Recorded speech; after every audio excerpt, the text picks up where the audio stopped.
On this episode of the Star Wars Time Show, Matt and Nick enter Andor mode as they begin to break down the series with a deep dive into the 3-episode premiere.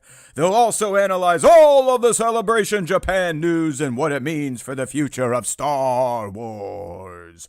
Of course, they'll end the show with the Question of the Week responses and the latest round of Top 5 Star Wars fan artist features. Punch it, Chewie.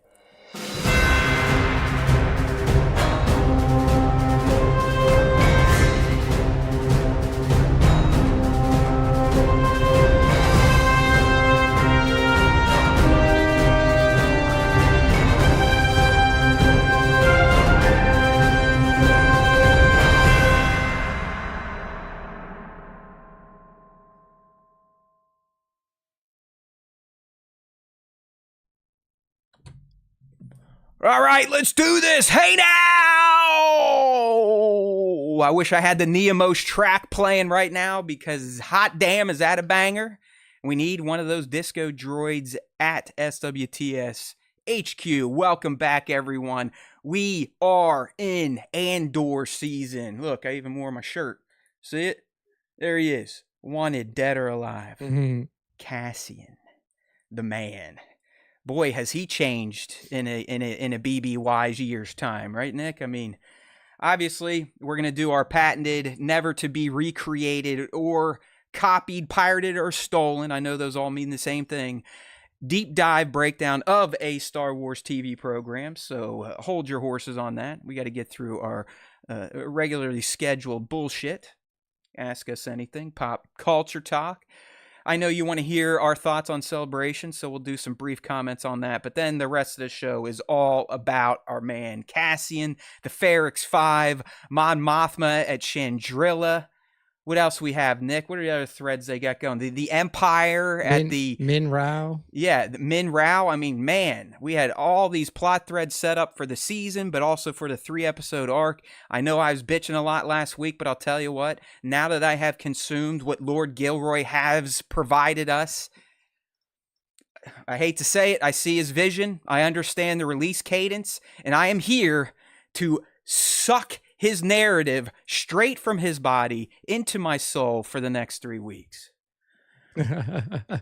Yeah, Duel of the a- Cates, we definitely pay attention to the chat because we're a small channel. Not many people come to play, so we typically get to see the chat, catch the stream.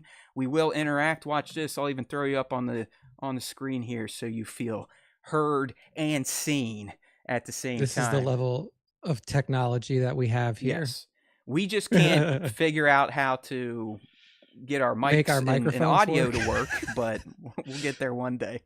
Hey, Bango, you better have a fucking hangover, bro. All right, I'll tell you something that happened last night that I think added to my overall enjoyment of the Andor slog or the premiere slog. Nick, we had a kind of an organic live watch chat in our Discord last night.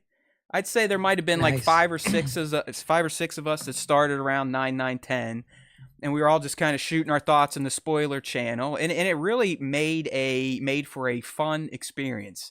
You know, I'd watch an episode, yeah. I'd check in on the Star Wars Time Discord, see what everyone else was saying, seeing if I had to correct anything that they thought they saw that they didn't see, and then I'd go back and finish the episode. So it was about a 2-hour, 45-minute process, but I enjoyed it. We'll get to the full review, both our thoughts. My personal breakdown and deep dive with top moments and Easter eggs is live now on youtube.com/Star Wars Time Show.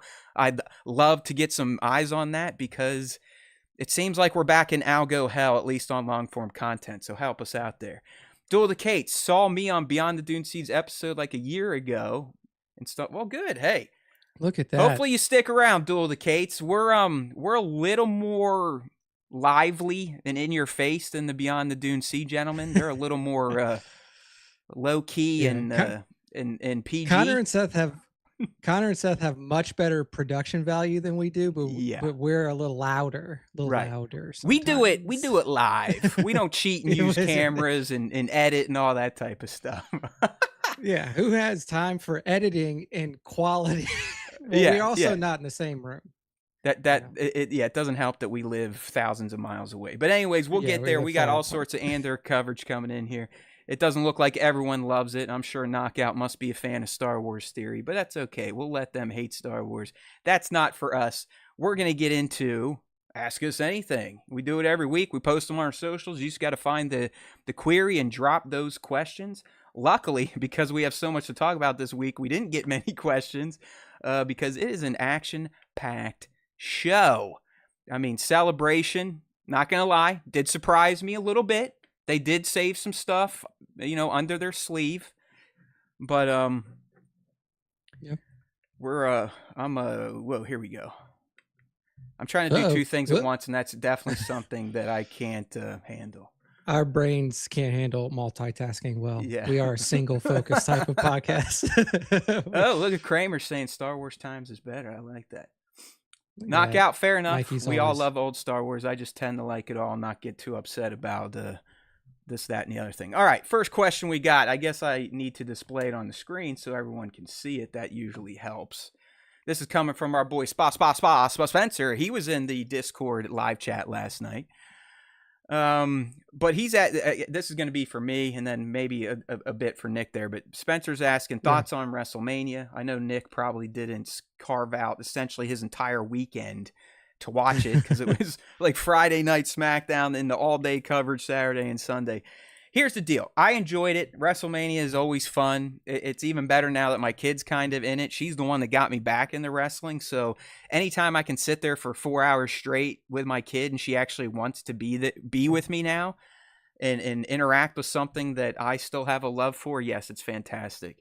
I think overall it's probably an 8 out of 10 type of WrestleMania. I think night one, the main event was awesome, even though it was 4-0. If it was for a belt, it would have been one of the best matches and kind of the interference stuff you get in wrestling of all time. I like Tiffy winning the belt, retaining the belt. Night two, the man coming back was a nice surprise. Dirty Dom winning the title was pretty awesome. He got the biggest pop of the night. And the Cena-Cody match, it's exactly what John said it was going to be. Remember, he's a heel now, and he's setting out to destroy professional wrestling, and he ensured that the main event of night 2 of WrestleMania was as basic as it gets. So there's that. I thought it was fun. Still not through the Monday Raw, but from what I've seen, the Monday Raw is already showcasing better story stuff and reveals than WrestleMania. So real quick, favorite reveal from Celebration, honestly, is probably going to be the Shadow Lord stuff, the animated mall series. Nick, you Celebration? Yeah. I mean, I love the Shadow Lord stuff with Maul. Getting Sam Witwer back in the chair and having him play Maul again is always a good thing. But I really did enjoy the announcement of the Ninth Jedi spinoff series. Oh yeah, damn it, I forgot that one. Yeah, because we talked about that. We're like, man, this would be great if they were using this to see which episodes are really popular and then make a series off of it. Spin it off. I think we deserve credit for this then, right? We were speaking it into the universe when it first came out. We were like, out of all these, and I shit you not, go back in our archives. I remember when we broke down season 1 of Volumes, we were like, out of all these, Ninth Jedi already felt like it was ready for a trilogy. And here we are. Here we are. Just so super hyped about that. I'm pretty sure that was the episode that Filoni was listening to us. I saw him in the chat. Yeah, he gave us a heads up. So he took the idea, he ran with it, and good thing. He actually, so yeah. I never wanted to kind of reveal this, but just to prove we're not lying, if you ever see Cockknocker 69 in here, that's Filoni. Okay. Yeah, so he's got to hide his identity. Like he can't just be in here as Dave Filoni. Yeah, you gotta make sure it's hidden. Hey Kramer, Ninth Jedi was one of the first shorts in Volume Season 1. It's great. I mean, they nailed it. If you're going to extend any volumes outside of the Black and White Samurai one, it was definitely Ninth Jedi. You know what I mean? So if you don't remember Vision Season 1, go back and watch it. Ninth Jedi. Yeah, that is what it's going to be spun off into its own little series. Which is great. In 26, right? It's already coming in 26. The mall and that will be in 26. So. Oh yeah. All right. Good stuff. Next question here. Coming from Nova, if you could change any event in Star Wars, what would it be, and what would you rather have happened? This is easy. And Nick might be in line with me, but somehow Palpatine returned.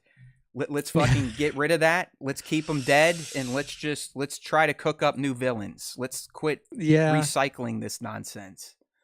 yeah, I agree with that. I think that that would be a good shift to make for sure. That, and then I think deep down, Matt wishes that he could rewrite Anakin's episode 3 Oh arc a yeah, little you're bit. right. Okay, you got me. You got me. You got me. Yeah, Anakin's fall in Uh, live action not great, and there, I know other people believe me, and they feel the same way. They've just been scared by the prequel nation too, which, in my opinion, the prequel generation, they're the ones that are the heads of the fandom menace at this point in time. So Whoa, yeah, Jared, you don't, hear that? don't say anything bad about the prequels. They're not nice people. They're really trying to get back on my generation for what we did to, when the prequels first came out, and they are not a happy lot. Yeah, Duel of the Kates. Listen, I think on the fly. I'm not always funny. I probably should have used some form of wolf name for Filoni, but what can I say? I'm a big idiot. So here we are. Like I said, a little different tone over here. Hopefully, we don't scare you away. I think we do provide some good insights mixed in with the nonsense. All right. Next up, our girl Divided Skywalker, who wanted to go to the gym and listen Yes. to our show, but decided to get a pizza instead. We speak your name. All right. Are you planning on going to the next Star Wars celebration in California? You know what? By the time it rolls around, it'll be 2027. I'm not sure why they're not doing one next year to celebrate the release of Mando and Grogu. That seems kind of odd. It's almost like they've kind of admitted that they can't support doing a celebration yearly at this point in time. So another 27, I'll be half dead. Kid's going to be a lot older. It's in LA, so I've actually have some contacts out there, some family. So yeah, I'm about a 90% yes. I'll be headed out to LA for celebration because it's been since 2019 for me. Yeah, it depends on what's going on in my life in 2027, honestly. Because every like for me, shit she seems to change like every 3-ish years. So I'll see what's going on. I'll see what's going on. But it is a lot easier to get to LA than it is Yeah, to Japan or and England. So it's a good window. It's April 1 through 4, so it's going to end on my kid's yeah. birthday, so we could even justify, hey, we're going to LA, we're celebrating. Here we go, here we go. So yeah, I'm a strong consideration for it. The big movie will be Starfighter for that year. Some other stuff to discuss, and I honestly I miss being at a celebration. I'm not gonna lie. I was feeling the FOMO looking at all the coverage out there. I know Sir Dork was out there, Beyond the Dune Sea, or Connor was out there. It looked Yeah. great. It really did. I mean, it's a shame I didn't have enough guts to just take a flyer on going out to Japan, but I'm confident in my decision. But it definitely looked like you all had more fun than I thought it would be. So kudos to all of you. All right, Beast Mobile. I'm surprised B-Mad's not up in this piece. Hey there, Johnny Osage. Eric Cartman's in here. That's a beautiful thing. How Nice. far did your jaw drop when you saw Maul Shadow Lord premiere? Do you think they will do his character justice, or it will be Bad Batch season 3 all over again? All right, that's a 3-banger. It didn't drop that far. It was more just like, oh, okay. And because a lot of these were coming out in the middle of the night, so I was usually reading the news in the morning when I'm still all cracked out and groggy. Yes, I think they're going to do his character justice because Sam Witwer's involved.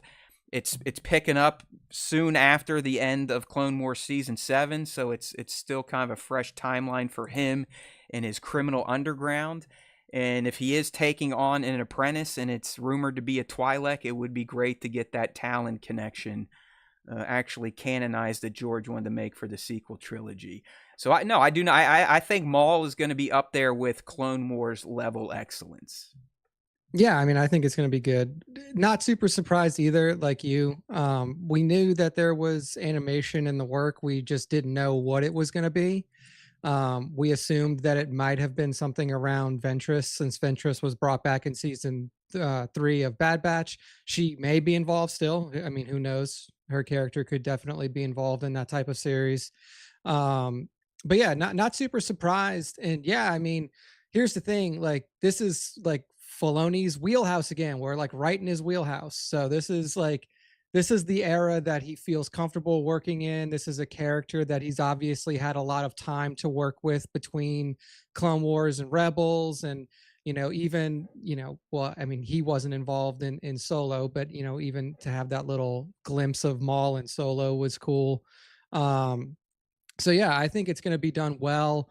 I'm a big fan of Sam Witwer. I've been a follower of his work for a He's a good long geek. time. He's a good geek. He's one of those Yeah, people you look at him, if you didn't know him, you'd be like, oh, he's a normal person. He doesn't study geeky shit that doesn't matter. But no, he's no, just like the rest of us. yeah, he's like yeah, very very caught up on the geek verse and the nerd verse is Sam Witwer. So happy to have him back in the saddle, and yeah, I'm excited for this. I mean, everybody knows my thoughts on animated series. I wish we would have explored a different time zone, but Hey, no clones, I probably though, right? No clones. who knows? Who knows? Yeah, this is where I they'll mean, show fucking Cody or something, right? this is where we'll find out what happens to Cody. Cody dies This at the series. hands of Lord Maul, the Shadow Yeah. Master. Yeah. So, yeah, I'm excited though. I mean, obviously everybody loves this character. Darth Maul is, I mean, Maul is one of the most beloved Star Wars villains that's come out in a long time. It's an So, amazing, excited to see where it an goes. amazing run for a character that was cut in half and slated to die the moment he was introduced. Wouldn't you say? I mean, it's pretty Literally. impressive. Yeah. So, kudos to Yeah. George for just saying, "Hey, fuck it, we're bringing him back because he was too cool to let die." All That's right. true. And I think our last one here coming from our boy Kramer. What was your most surprise reveal at Star Wars Celebration? Just handled that. And do you think that Hmm. Twi'lek that Maul is looking is Darth Talon? Handled that. And with the ninth pick, the Saints get Nick. Oh man, I have a feeling it's not going to be Shador Sanders, so I imagine that it's going to be either a defensive lineman or the Saints will do the one thing that they've never done before and trade back and get an extra pick, maybe later Okay. in the first All round and right. get Jackson Dart. So we'll see. I really have not been paying attention because I love the Steelers. I always will, but I'm over it. Like I'm tired of the oh, yeah, 500's great. Let's get in the playoffs and get our ass kicked.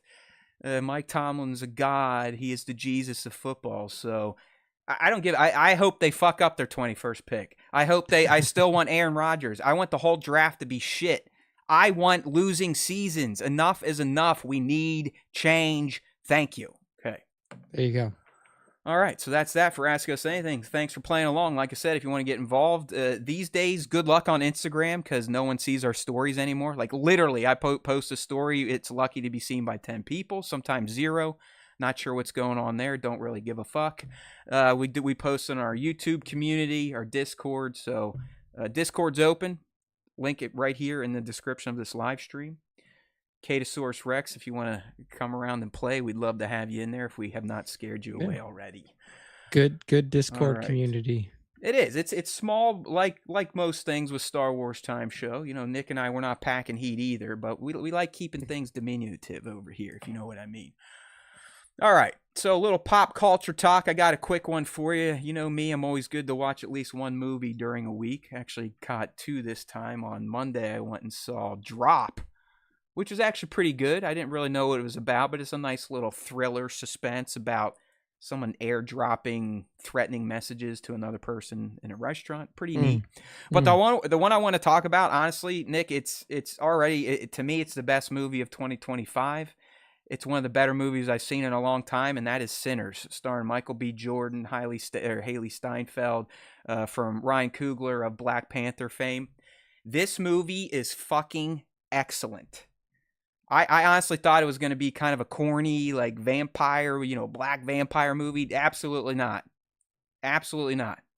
It is a damn good drama, I would say. It's a drama with a horror tint. How's that? There you go. It's kind of like a period piece. I mean, it's set in the Deep South, I would say, in the 1920s. Obviously, segregation's a big thing. Race relations is a big thing. I just love all the themes in this movie. I think Michael B. Jordan is a talent.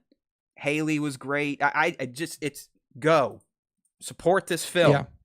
That's it. Enough said. It might be a 10 out of 10. I'm not kidding. The Coogler Jordan combo is a killer. I mean, Black Panther, Creed, now this. I mean, they put together some good stuff. So Even just He's those not two kidding. working He together. really isn't kidding. I mean, Black Panther 1 is a gem. The Creed trilogy a gem. Sinners, it's fantastic. Hey there, Yeah, Cannibal the good Dragon. stuff. Good to see you. All right, I covered the WrestleMania stuff, so let's do a little Star Wars Celebration recap. Nothing too long here. We're just gonna rip through some of the bigger reveals, just so you can hear the thoughts of our genius. Really, the first big banger, Nick, and we were telling people on this little show here, hey, Sean Levi doing a movie. Hey, Ryan Gosling is in the movie. Hey, we don't know what it's called. Hey, now we do. So we got Star Wars Starfighter coming out in 2027, starting production this fall. Ryan Gosling, definitely a star, showed up in Japan like a pimp, wearing a pimp hat, acting like a dog on the stage. I mean, he was great. So this movie is now being more fleshed out, Nick. We have a release date. This is going to be the follow-up to Mando and Grogu, which, you know what that means, everyone? The Rey movie is still in turmoil. So Rey movie is on the back shelf. We're going to get Star Wars Starfighter set after Episode 9, coming in May of 2027, starring Ryan Gosling. And that's about all they told us. I mean, they didn't really go into much more than that, but just getting the confirmation, getting a date, and actually getting what to me is even more important. We are going to shoot this movie this fall. Yeah. A little bit of excitement for this one, Nick. Yeah, no, I'm super stoked for this. I think that if they choose to take this in a direction where there's, minimal force users involved and like they are really focusing on, maybe the start of, fighter pilot's career or something like that. Cause it does feel like Ryan Gosling as the starfighter pilot just fits so well given his recent past roles and just his personality. I feel like that fits really well for him. Nick, I hate to And do Sean this. I Levy's missed it, but we just got some cash. I'm sorry, dude. oh, You were hit us ripping. with the I'm sorry. cash. I'm sorry. Be mad. You know, that's our rule here. We are shills. We'll do anything for money. Be mad saying, hey, now I deserve a round of applause for shipping Cyril and Deidre. Deidre is what I'm calling it. So stuff that in your pipe and smoke it, be mad. Also, I did call out that an animation would be announced at Celeb. Oh, wait. All right. Hey, you know me. I love getting recognition. I love getting my trophies, but I'm not too big of an egomaniac to give out some credit where credit is due. So sorry, Nick. I know you were on a tear there about the Gosling and Starfighter. Please proceed. Hey, Be Mad dropped some money on us, so we give Be Mad we're the floor. We're like performing monkeys over here, dude. Hey, that's what we do. Yeah, I mean, I think that this combo, it's a killer combo. I really enjoyed the Fall Guy. If you haven't seen that, good. I thought that was super fun. Gosling just has this magnetism on screen, regardless of he's like a Cruise, right? I mean, he's just one of those guys now.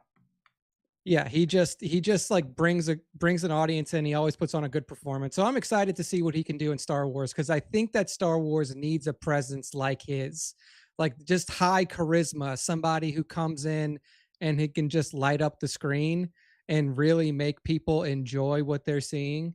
So yeah, I think that this is going to be a winner just based off of Levy and Gosling. And if it's true that Mikey Madison has also been cast in this, which was a rumor we talked about last week, then you're bringing in a very recent Oscar winner. I mean, I think that this movie's got legs. So yeah.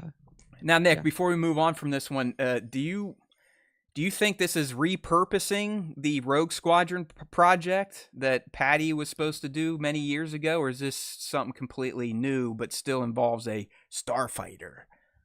I would imagine that it's probably net new. I don't think that you bring in somebody like Levy to like take the scraps of what what somebody else left behind. Okay. And especially since it's going to be era jumping. So right. Yeah, because Rogue was supposed to be set during the OT, correct? OT-ish area. Yeah. All right. So yeah, we got that one. That was pretty cool. I mean, again, it wasn't news if you're kind of into this shit like we are, but it was good to get that confirmation. Everything before what we saw at Celebration Japan was just considered rumor at that point. We've been discussing this one ad nauseum, but Maul Shadow Lord, this coming out in 2026. taking place soon after the end of Clone Wars Season 7. I know there's a lot of people when this was revealed thinking like, ooh, is this going to pick up where Solo ended? You know, the shit we were supposed to see before the fandom essentially got all Star Wars stories canceled from theaters. And it's not. It doesn't seem like that's going to be the case. It seems like it is going to. Maybe we'll find them in that ship he stole from the Republic cruiser at the end of 7, and we pick up right there. Or maybe it's a few months after now that the Empire's taken root. But we're going to see him kind of get back to that criminal underworld, build up to where he was the head of Crimson Dawn and Solo. And like I said, there's been kind of rumors or some smoke around him potentially training an apprentice to boot. So all for it. I don't know what else can be said. Young Nick, you got any wisdom to drop on Maul that we haven't said already? No, I mean, I'm excited for it. I really do think that it would be a cool opportunity to explore his, you know, his ties to the underworld or whatever else is going on there.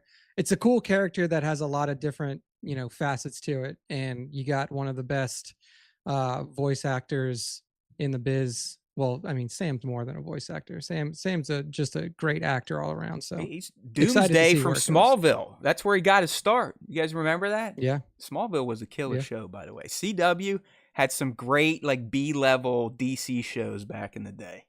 It did. They really did. All right, Duel of the Kate's asking, would you want them to take anything from the comics for Maul?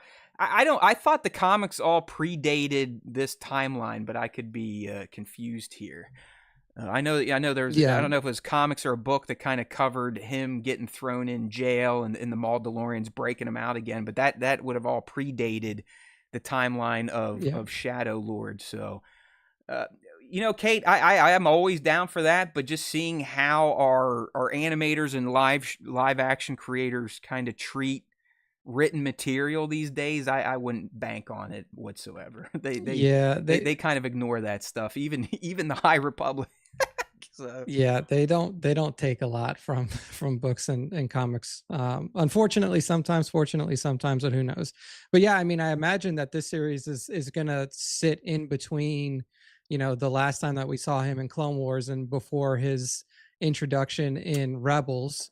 So yes, exactly. Yeah, because to cover there. And you know what, Nick, I would love for this series to take us to the point where Maul literally starts losing his fucking mind and just gives up his empire. I mean, there's a choice at some point in time that Maul makes where he's like, you know what, I'm done being a crime lord. I need to find this Sith holocron and take care of this Kenobi Kenobi worm that has been in my brain since he chopped me in half. So that's a great point. I would love to see them kind of take us up to there, which would get us some of the Solo stuff. So who knows? I mean, I don't think they talked about this going to be multi-season. Is this just a one-off? I don't think they gave episode numbers. So yeah, I mean, I would imagine for a show like this, you would probably like, because you know the characters, you know, I mean, like, you know, his start and his end date, right? Like, you know, he dies in Rebels, you know, that we're picking up right where we left off after season 7 of Clone Wars. So you got a lot of time. I would be surprised if they did it like a mini series, if it was only one. I mean, season. Nick, the language in the official post on StarWars.com leads me to believe that this is a full-fledged series. I mean, everything in it is the next animated series. You know, we would typically get limited series or one-time run. Yeah. So this very well could be multi-season, which, as Nick said, could take us right up to his mental break, which would probably be the most intriguing thing to me. To know a character like that loves power, had power, was willing to give it up and almost become like a vagabond, you know, to pursue the knowledge of the Sith holocron. So, there you go. BMAD asks me, he says, curious if they make this like George's sequels, making Maul the primary villain, will you be critical of your review? I mean, I think they don't have a choice but to play him as a villain. It would be interesting to me if they tried to like Book of Boba Fett him and make him a little softer. But I can't imagine that they would like spin him as an anti-hero even. Like, I feel like he's obviously he has his own goals. He has his own, you know, plot line that he's working towards that is counter to what the people around him are doing. But I just can't imagine that they would not play him as a villain. Or maybe I misunderstood the question, Be Mad. So I do. I mean, like, I think it would be awesome. I think it is awesome to have a series that's going to be focused on a famous Star Wars villain as your main character. I think that's sick. And I Yeah, I think that mean, that's something that he's opens up going a to lot of be in the doors. gray regard. I mean, when you're in when you're in the criminal underworld, you're not a good guy. I think what BMAD may be asking is in George's sequel, he was going to become the galaxy wide villain.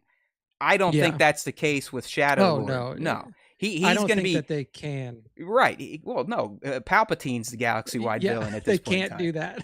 So Yeah. Maul is he's going to be doing what he can to fill up that vacuum of the Republic collapsing, to fill up that to fill up that void that's going to leave, and take advantage of all the loopholes as the Empire is kind of getting out there and starting to inflict its pain upon the galaxy. So I think Maul's going to be fighting rebels, other crime lords, and the Empire.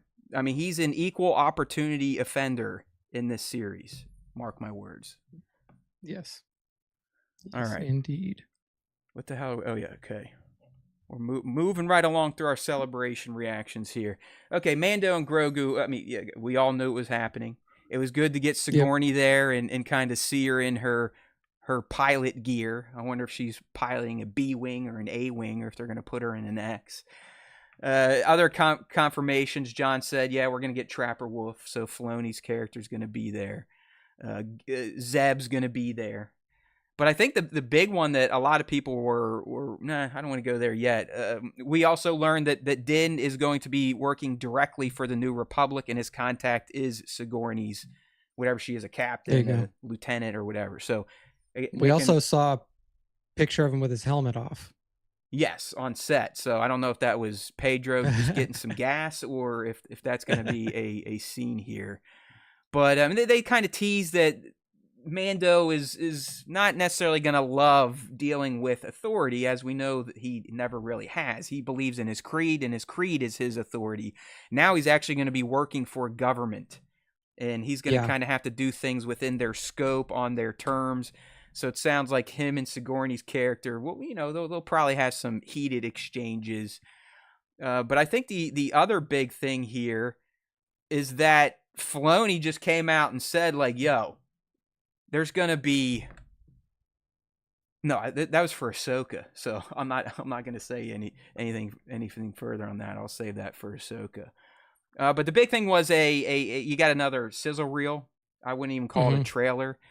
We, at one point in time, it was in our Discord. It might still be there. Who knows? Our boy Tones kind of scoured the internet for the buried eggs that Disney was canceling from the internet. But it was great. I mean, it's kind of what we were speculating, Nick. They fully take on an AT-AT. Like, they infiltrate an AT-AT as it's walking, then takes out the entire crew, takes out the driver, blows it up. It looked great. It looked like it's going to be a good action sequence. Grogu definitely more functional, although I did not hear any talking, just more cooing and beeping. So Nick is going to punch himself in the balls. Oh man, this guy's got to talk. Is that it? I mean, did anything else really get revealed here? I mean, just little stuff. Rory, we got the first look at Rory McCann taking the place. Oh yeah. Well, let's just go to Ahsoka then. Yeah. So. So we'll go to the Ahsoka panel. So yeah, the big thing there, like Nick said, I got the image for you up here on Twitter. We finally got confirmation. It's real. Rory McCann is taking over for Rey to play Baylan Skoll.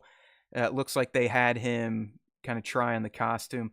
I mean, listen, it's close, but not. He doesn't remotely look like the man. Which, hey, it's to be expected. All we can hope for is that he's able to act like Rey was acting to bring Baylan to life. That's going to be the most important thing, right, Nick? Yeah. I mean, I didn't expect a 1-to-1 match in terms of the visual look, but I know that Rory and Rey were friends prior to Rey's passing, and I know that Rory is going to bring his all to, make this as strong of a replacement as can be. Yeah, Filoni said. No way. Filoni said Rory's whole focus is to not let Rey down and not let the fans down. So yeah, I think his head's in the right place.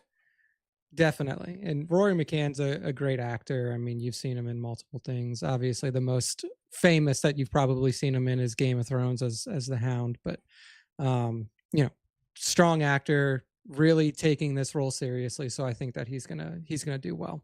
I saw a quote from Dave. I think it was in Screen Rant. He's like, "Yeah, I've got everything planned out. There's a big board, but some things happened, and I had to kind of change things around." I'm wondering if he's either referring to projects getting canceled or characters getting canceled, or this type of stuff. Like without Yeah, Ray, yeah. is he limiting what Balin was going to do now? Who knows? But it sounds like Dave has his master plan back on track, and he's got things mapped out beyond the Mando and Grogu movie. Other things about Ahsoka that weren't necessarily confirmed: it is starting to shoot preeminently. Like I think it's shooting soon. It's was it shoot hitting for 2027 or 26? I thought it was gonna be like late Yeah, 26, but 26. I could be wrong there.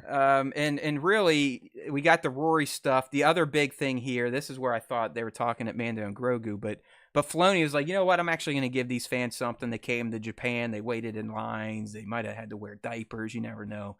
And he just came out and said, "Listen, I'm bringing in Akbar. There's going to be Mm, major war, and he's going head to head with Thrawn. So all right. that's pretty So exciting." major war in Ahsoka season 2 is interesting. I mean, obviously, I don't know, like, you know, I referenced this crossover film which they had brought over, that they had brought up a few times. I wonder if that's still happening now, or if they're just gonna make Ahsoka season 2 like the, hey, this is the That wartime, baby. Dave's crossover is still a thing. So yes, it's Okay. still a thing. Yeah. So I am interested to see how that goes down. I mean, obviously, Akbar versus Thrawn is going to be a really cool showdown on screen. Two brilliant tacticians, one of them with way more um, firepower than the other one currently. Nick, have I mean, we ever Akbar's got a. seen a just a straight capital ship v capital ship battle in Star Wars? I mean, for I guess a little a bit at the millisecond beginning of at the Rots, beginning right? of, Yeah. yeah, Okay. exactly. Beginning of Rots, you kind of got to see it a little as they flew by, but never one that was like the sole focus of the space battle. You know, that was just like, this is what Yeah, I we're mean, just focusing on. I'm envisioning it. You got hopefully not Tic Tac Thrawn, as League is saying, and then you got Akbar, who supposedly is also a master strategist when it comes to the Navy. I would love to just see 10 minutes of these two jockeying, home one, and then Thrawn, the Chimera, and just Yeah, trading salvos and unleashing their fighters and counterattacks, counteroffensives. I mean, yeah. I want to get geeky, like space navy hardcore type of battle. I think it'd be cool. I think it would be really cool to see something like that, and like have them like sending transmissions to each other's ships during the fight. So like Thrawn pops up on the Oh yeah, hollow on the talking home shit one to and each it's other. like, Yeah. yeah, and then Akbar comes up after he gets a good hit in. I think that like we've never seen something like that, but obviously like the closest we've gotten before in like recent media is like pirates TV shows and stuff like that, where you see ship battles, naval battles Yeah, going I down. love that shit, man. I mean, So just think yeah, about man, I think it could be the cool. guts those people used to have on those sail ships. They're like, all right, we're just gonna line up sideways, parallel this other ship, and rip metal balls into each other and see who wins. It's like, Yeah. okay, all right, sign me up. Yeah, I think that my buddy Phil's in here, and he was Yeah, saying he he wondered must what's be going to be on the a post. delay a little bit there. Yeah, he was said he wondered just what the post episode 9 villain's going to be. Yeah, I mean, dude, if it's me, bring in the Yuzon Somehow, Vong, baby. Palpatine Bring has so, returned again, again, again. again and again and No, again and again. I mean, it's got to me. I would really like to see an outside force, whether Yeah. it be the Grisk that were brought up in the Thrawn books, or the Yuzon Vong that were brought up in Legends, or something like that. I think that doing like another rehash of Empire versus, Rebel Alliance, Resistance, whatever, or like faction, like even in the prequel trilogy, it was like Republic versus CIS, like faction versus Yeah, faction. that's I enough. really Like, want it to be, yeah, I'm pretty something sure different. they killed the First Order pretty hard at the end of Episode 9. I mean, they Yeah, nuked and every acolyte in the main Sith, and they essentially annihilated the fleet. So Nick is yeah, right. yeah, Let's please move forward. Anyway, so we're gonna get this Akbar battle in the known galaxy, but Dave did provide like an old school Star Wars retro trailer of concept art for Ahsoka season 2 at the show. I got to see that again, courtesy of Tones in our Discord.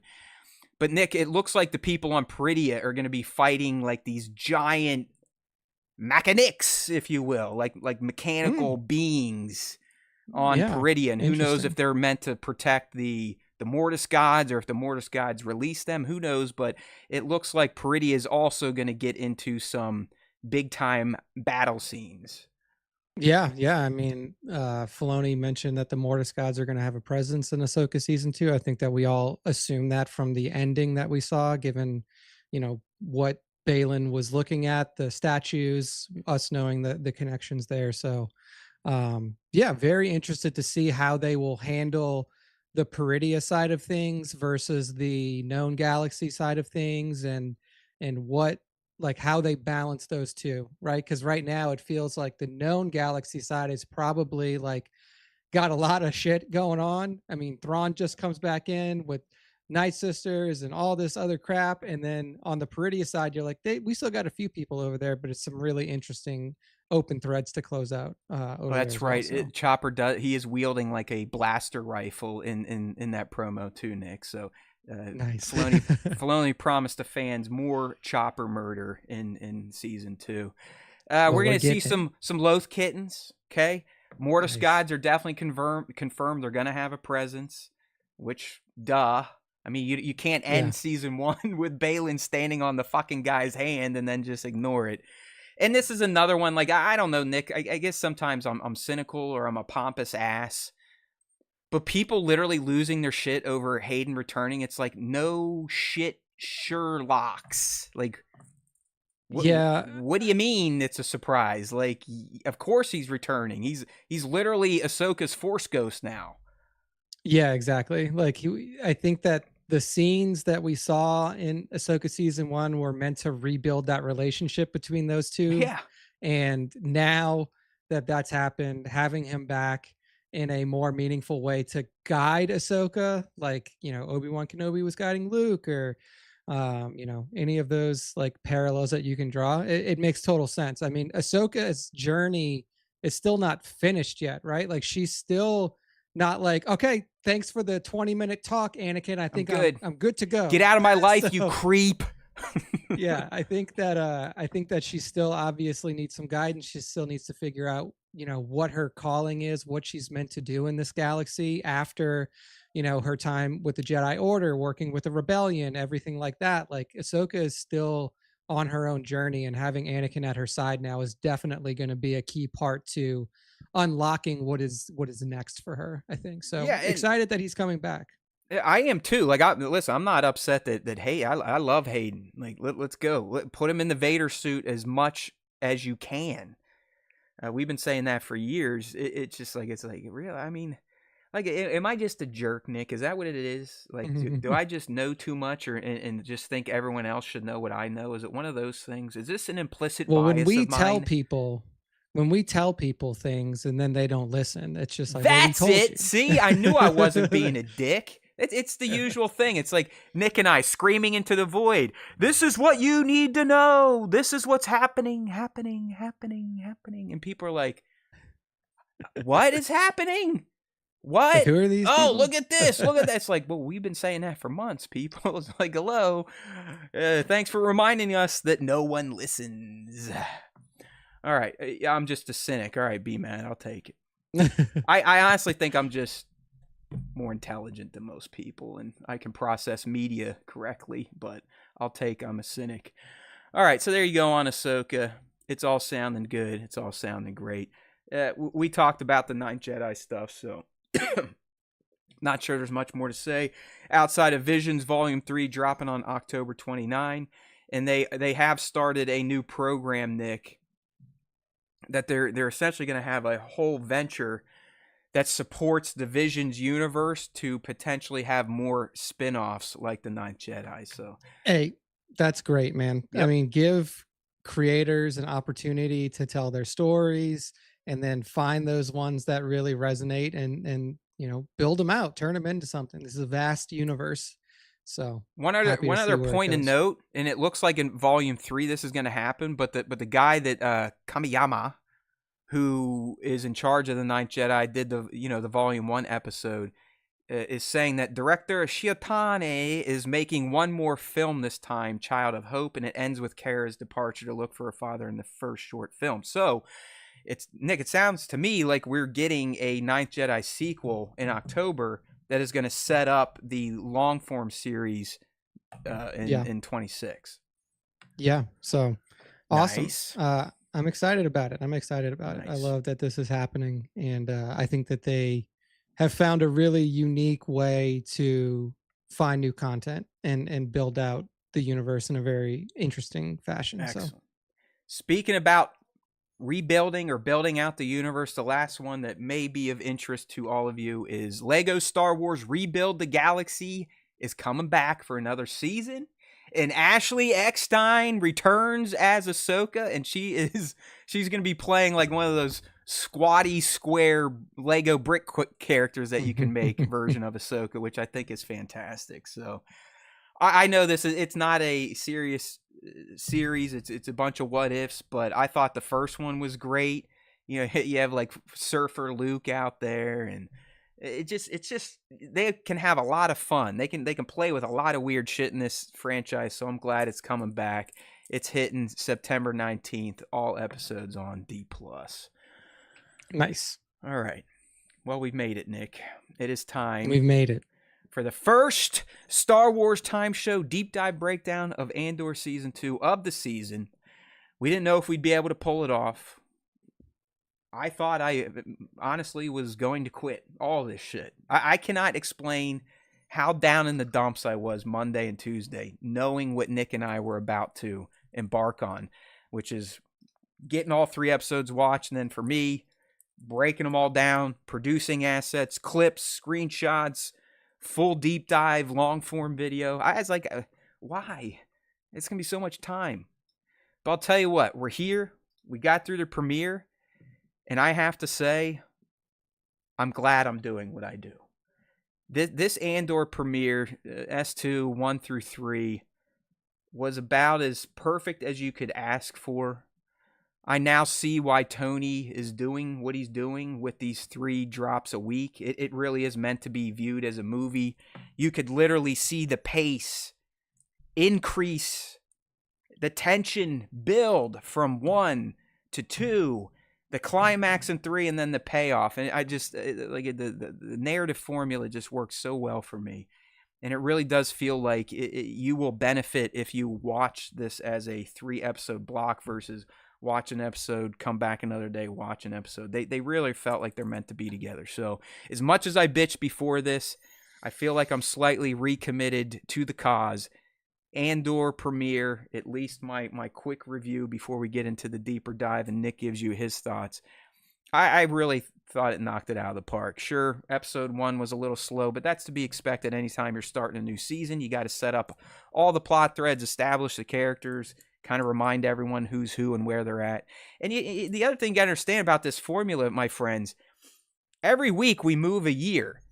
So not only are they setting up mini 3-episode plot threads that get set up and then paid off on by the end of the 3rd episode, but they're also building upon the overarching plot threads of the season, such as Krennic's Gorman plan. We saw that kind of start. So when we come to it next week, there's a good chance the Empire is on Gorman now and Dedra's doing her thing.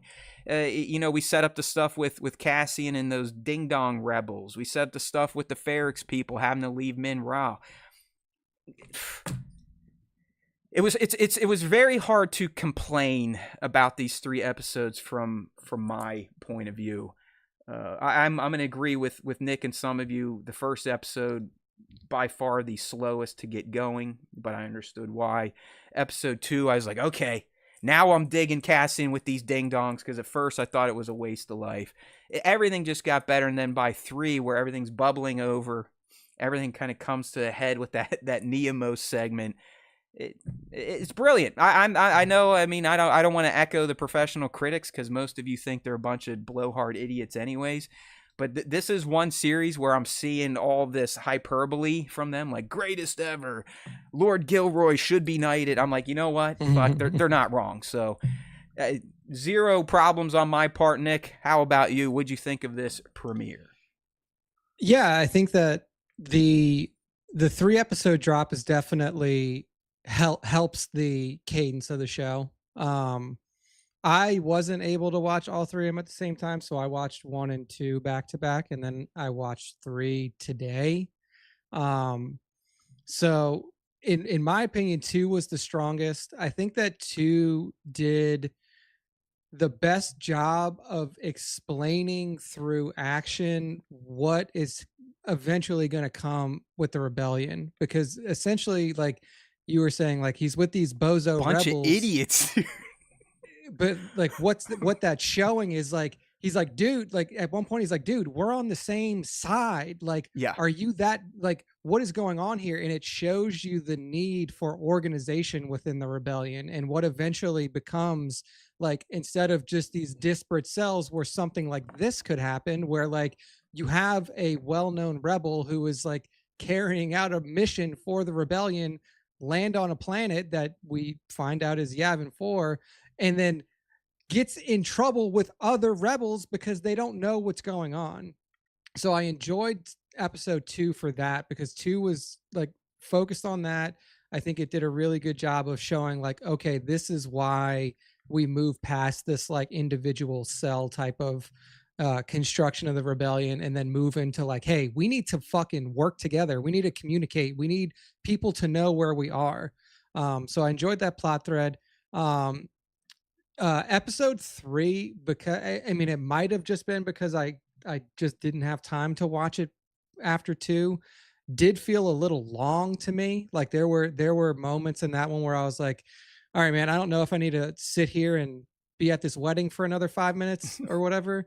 I am going to say I do think it is because you broke it up, because to me, I was with you. I was like, damn, episode 2 is great, but rolling it really, I felt everything just increased more in 3. Like the pace, the tension is like, okay, what's happening? You can see everyone starting to spiral. The rebels are all losing. The good guys are all losing by the end. So that's like I'm saying. And listen, I'm not going to force Nick. He's got to do what he's got to do. But I will tell all of you, if you have the ability to go back to back to back, that's the way to do it. There really is no other way to do it, to truly feel the pace and the tone and the tension, I think, the way Tony wanted. Yeah. So the release cadence definitely helps what could feel like smaller moment, or like slower moments. Well, Nick, bring that point up that you brought up in Slack earlier. How if this was not released all 3? Oh yeah, I was like, if this wasn't like, if it wasn't released in 3-episode chunks like this, like if it was episode 1, wait a week, episode 2, wait a week, episode 3, wait a week, all of these episodes would have felt super slow. Yeah. All of them would have been like, what the fuck is going on? Like, why is it taking so long to get somewhere here? But because you have all 3 of them strung together, and if you have the opportunity to watch it like that, it does feel more organic. But I'll say this, if I watched episode 1 and then I had to wait a week for episode 2, I'd be like, bro, are you like, that's how you open? Like, you give me a near 50-minute episode where it's like just slogging.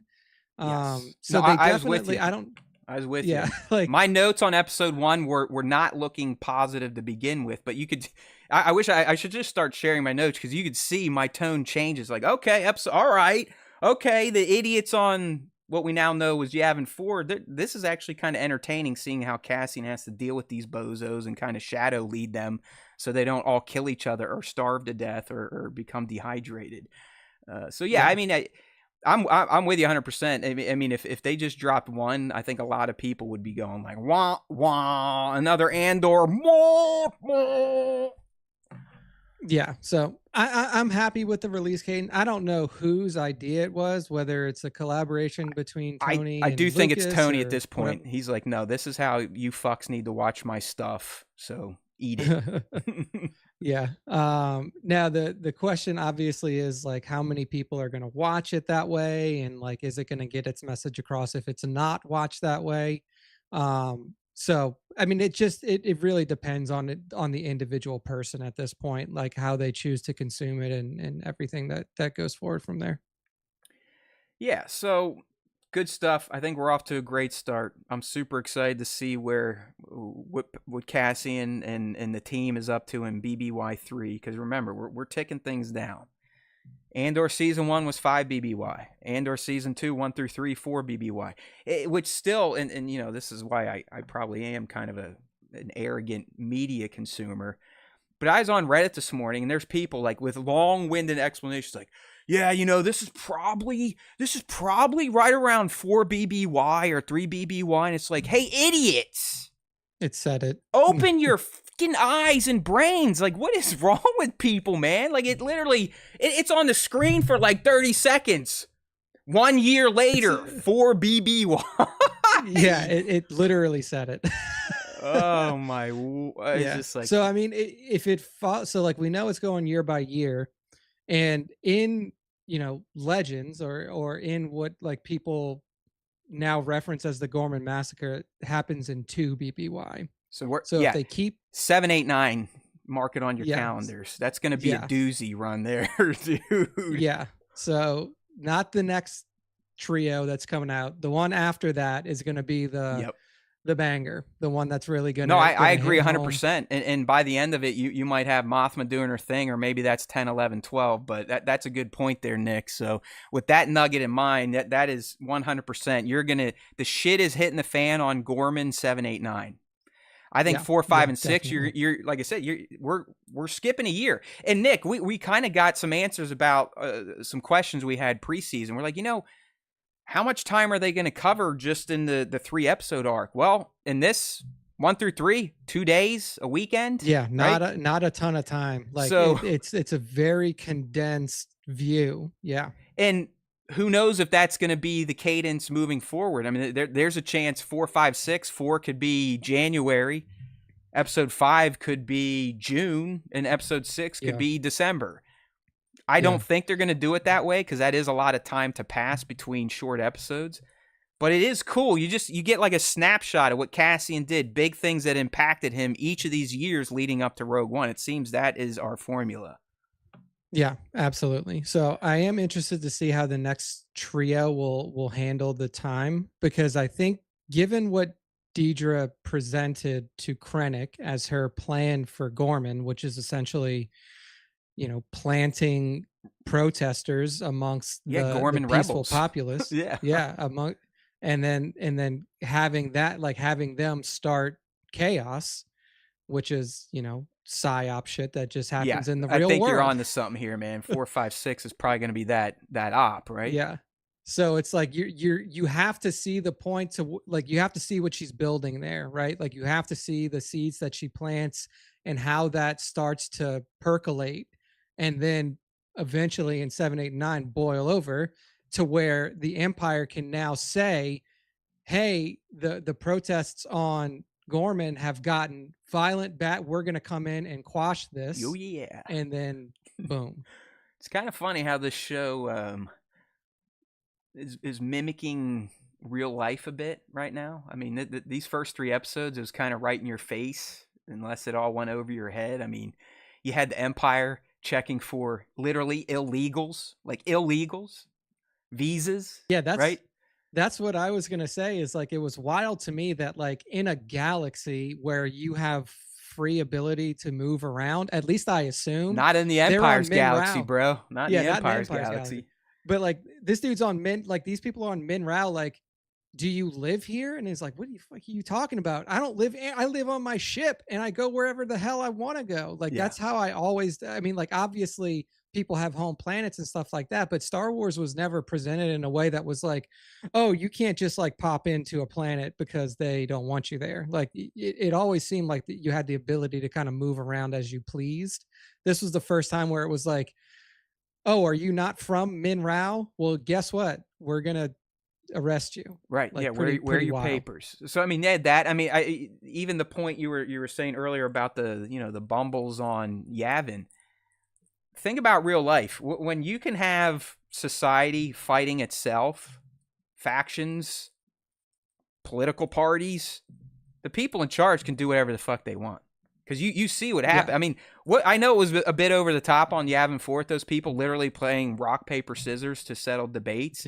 But that's it. We all start arguing with each other, even though we're mostly on the same side, like Cassian was saying. And then Yeah. obviously we had one of the most mature things ever pop up in this episode run, an actual rape attempt in Star Wars. So you've got to give Tony and his team credit for treating Star Wars hardcore. Like it is like real life Star Wars here. It just happens to have ships that can fly in space and blaster rifles. Yeah. Yeah. I mean, it was definitely the first time we've ever seen something like that in Star Yeah, Wars I understand. before. You I you mean, have to say grape now. You can't just say the word because I saw a lot of people using grape in like comments and stuff. And yes, that was definitely the first grape attempt in Star Wars. I mean, I don't think that's anything yeah. George ever had on his mind, but it was Yeah. I perfect mean, for like, this series. you It know, was perfect. yeah. I mean, you could draw inferences from Leia's captivity in episode 6 and, stuff like that, but you never saw something as overt as what was going on Yeah. in episode 3. So, All right.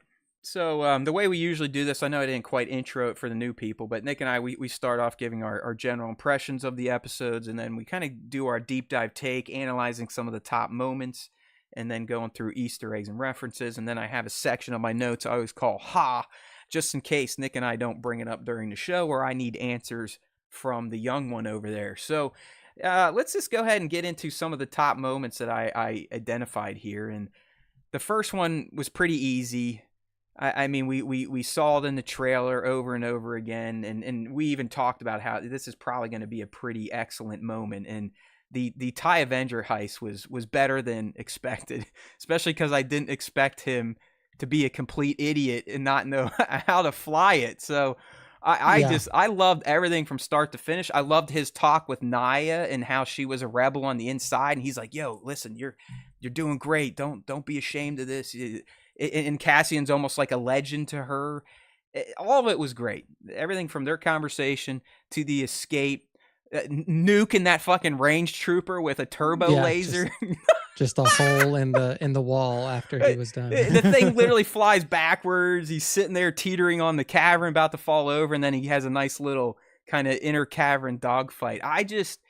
It was great. It was a visual spectacle. It had some comedy to it. How about that? I mean, I was not expecting Andor to have the amount of humor that wasn't just stupid humor. It was earned humor, especially in the Yeah. first episode and with those idiots on Yavin 4. So I did the TIE Avenger heist pay off for you, Nick, or are you like, we pretty much saw most of that already? It was funny for sure. It was funny for sure.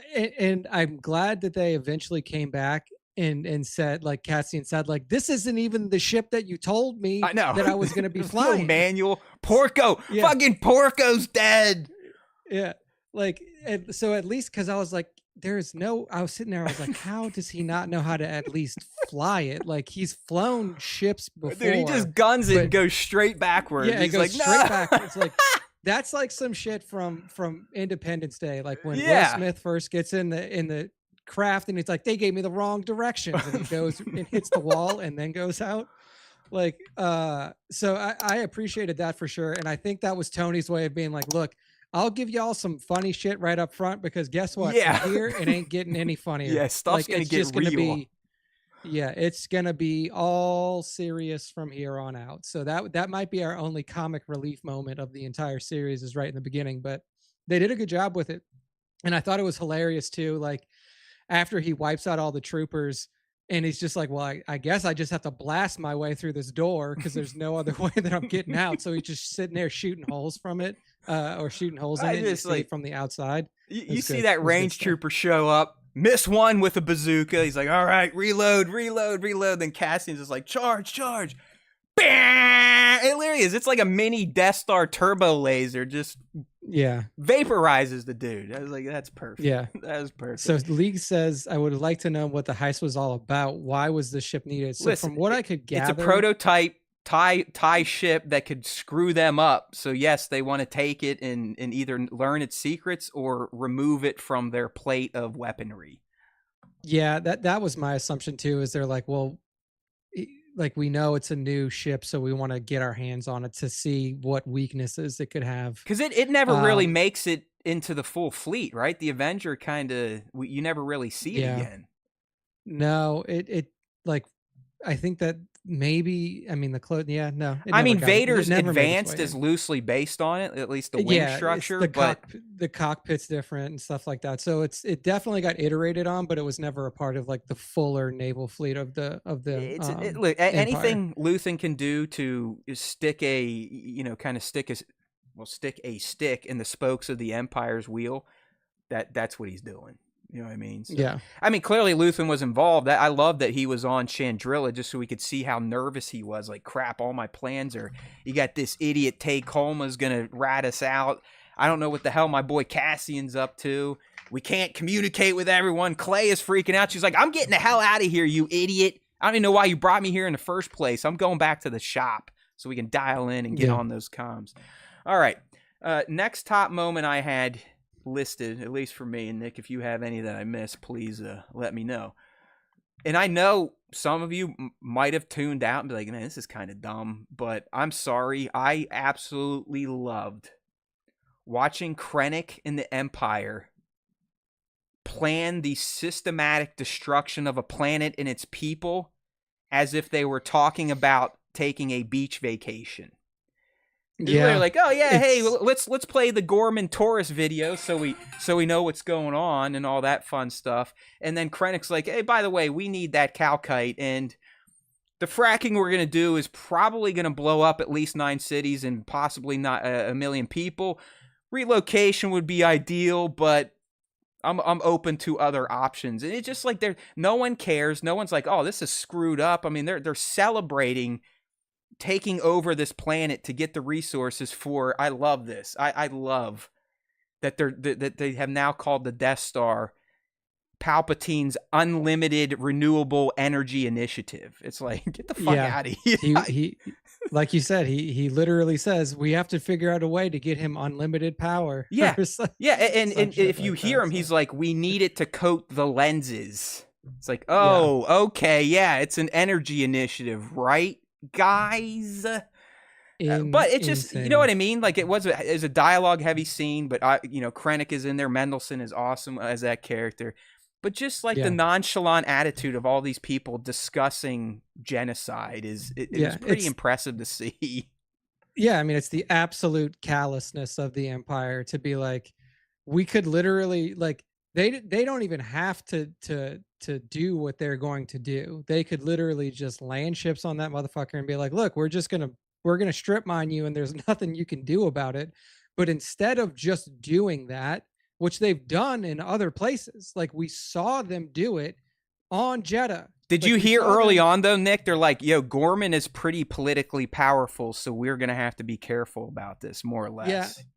Yeah, and like this is like a pre-dissolution of the Senate time, so like they're still kind of concerned about that.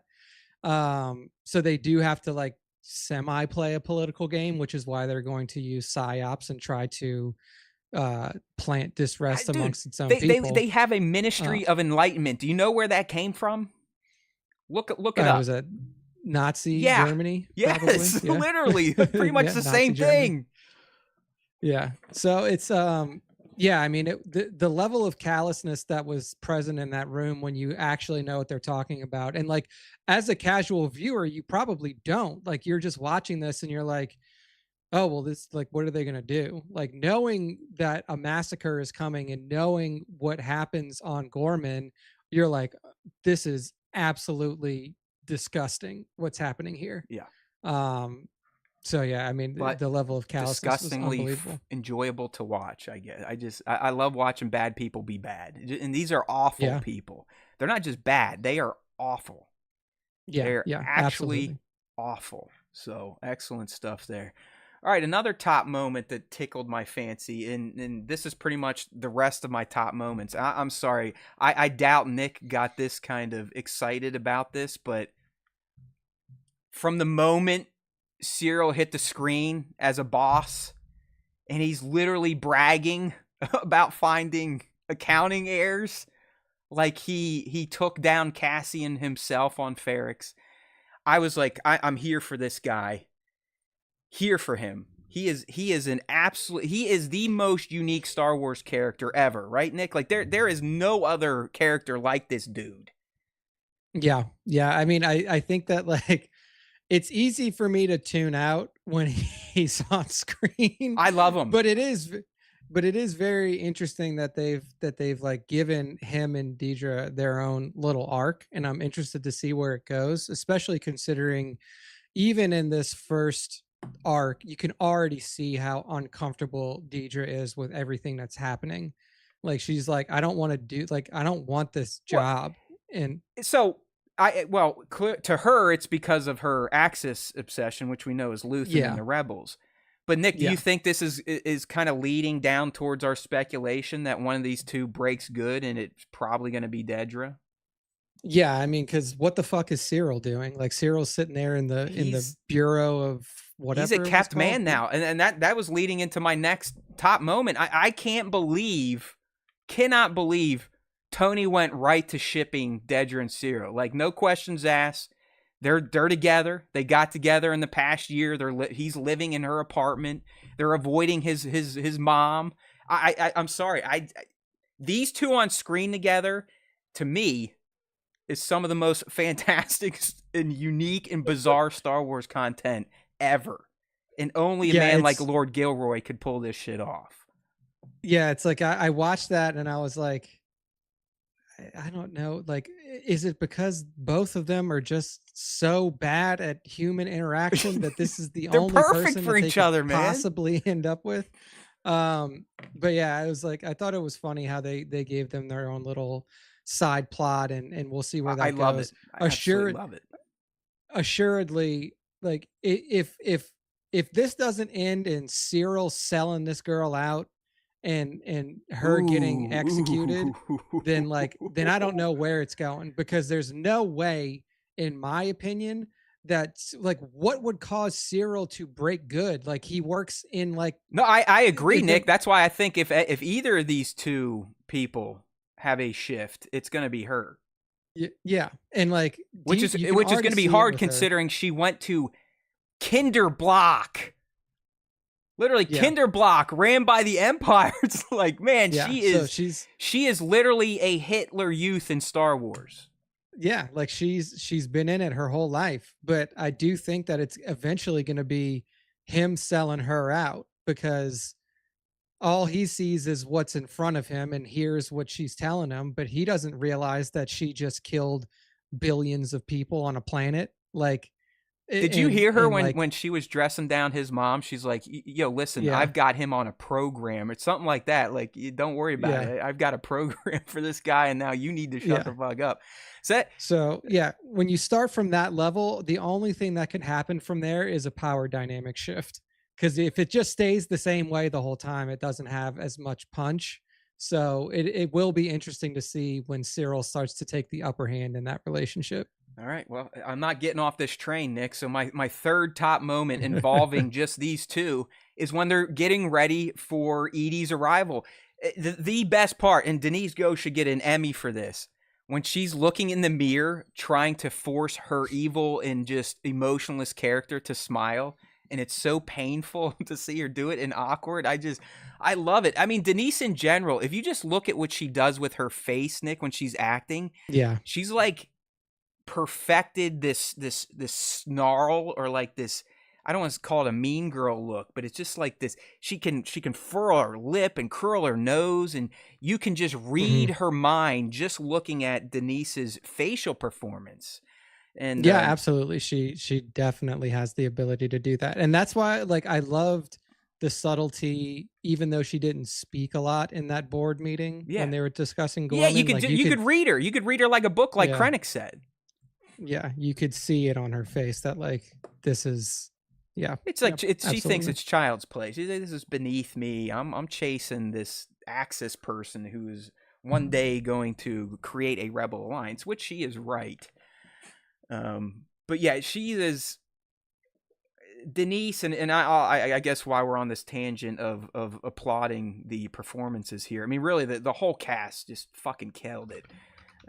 Arya was great. I mean, you can just see how damaged she is from or Adria. I'm sorry, Adria is fantastic. You could see the emotional damage that has been inflicted upon her with her time with the Empire on Ferrix.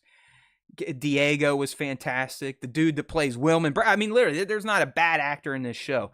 But the two that really stood out to me, Nick, in 1 through 3, Denise and Mhm. Genevieve. I mean, Genevieve did the Lord's work, showing the range of shit and emotions Mon Mothma had to go through at that wedding, where her family hates her husband thinks she's a cheater, her daughter literally wants her to die.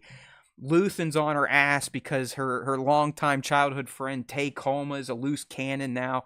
You could just see like she was developing 50 ulcers in her stomach.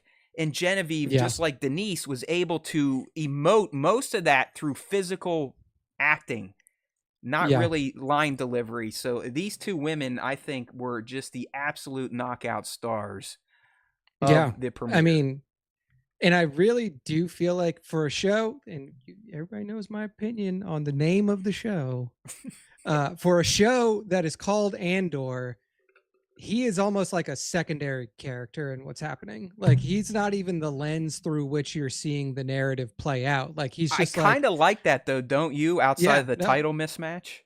yeah, Because absolutely. we Like know, I mean, we know who Cassian becomes and how he gets there, and I guess we know for the other ones, but it's not as clear for how Mon went to being this galactic benevolent senator to someone willing to throw all that away, her riches away, her family away, to lead a yeah, rebellion. And we're finally going to get to see that, and it's going to be step by painful step for this lady.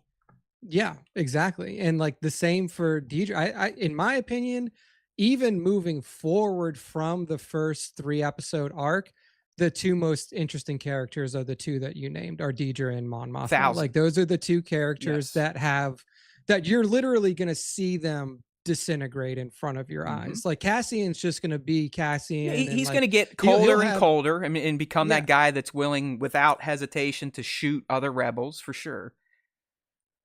yeah, Uh, absolutely. So, but I think that the character arcs for Mon Mothma and Deidre are going to be insanely good, insanely good.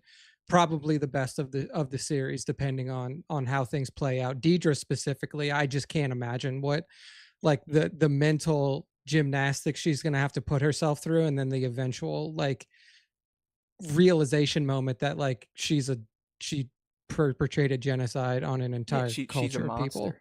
Dula Yeah, Kate's asking about Bale. I think we're gonna where's get some Bale? Bale. It sounds like he He's might be recast, but Bale, because he was like Mothma, a very prominent center, a public figure, a head of a planet. I don't think Mothma was in charge of Chandrilla, but Bale clearly in charge of Alderaan. mhm. He had to be even safer than Mon at this point in time. Bale, I don't think really commits in full until Mon makes the declaration, which Yeah, is yeah, probably going to be at the end of 9 or the beginning of 10. yeah. I think that if he comes in, he'll probably come in later, and he'll probably come in after the Gorman part, after Correct. the Gorman Yeah. massacre, and like that's going to be what really pushes him over. He's always like obviously from the end of Rots and everything, like he's always been a voice of dissent in the Senate towards what's happening in the galaxy. But I think that He's never been the he face of the is rebellion, though. I mean, it's always no, been no, Mon, and we yeah, learned Luthen was the true reason for it all. But Mon's always been the figurehead. So I yeah. would be more concerned if Bale doesn't show up when they make it to Yavin.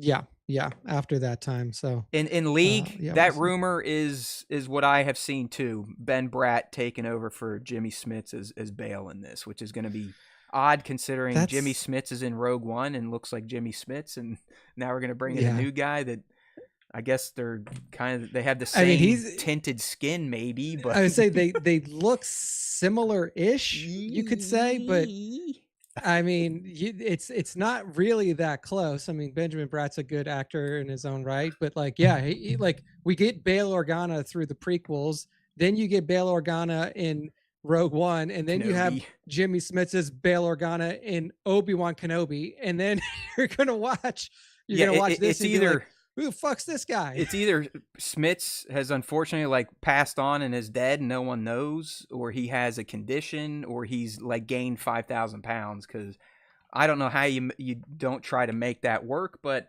whatever. It's I don't think it's going to be that big of a thing. Duel of the Yeah, Cates is saying it was a scheduling conflict.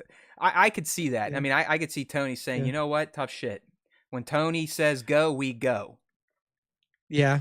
Yeah. What can you do? What can you do? But yeah, I don't know. I mean, I think that he's been, like he's obviously in some stuff out here. Yeah, he Apparently just did he's Kenobi, which came out what 21, 22, summer 22, I think. 2022, Yeah, yeah, and then so he was on some other stuff. So yeah, I mean, he's a working actor. I'm sure that he's got some other stuff going on. I am surprised that they would recast him, especially considering that he probably doesn't have that prominent of a role. Like the dude probably only needed to be there for 2 days, right? Like if it's to if it's Ben Bratt just fucking standing there with his arms crossed around the war table, I'm gonna be like, come on, guys. what? It's like, why would you? Yeah, like, yeah. At that point, it's like, dude, just wait, or just We fucking have the not have tech. him Just there. film him on a fucking green screen and Yeah, rotoscope him in. Come yeah, on, you're and just be like, Lucasfilm Jimmy, after just go all. stand against your go Yeah, stand against your living room wall. We'll don't you send you guys the still work clothes. with ILM? I don't know. They seem pretty good at this digital effects shit.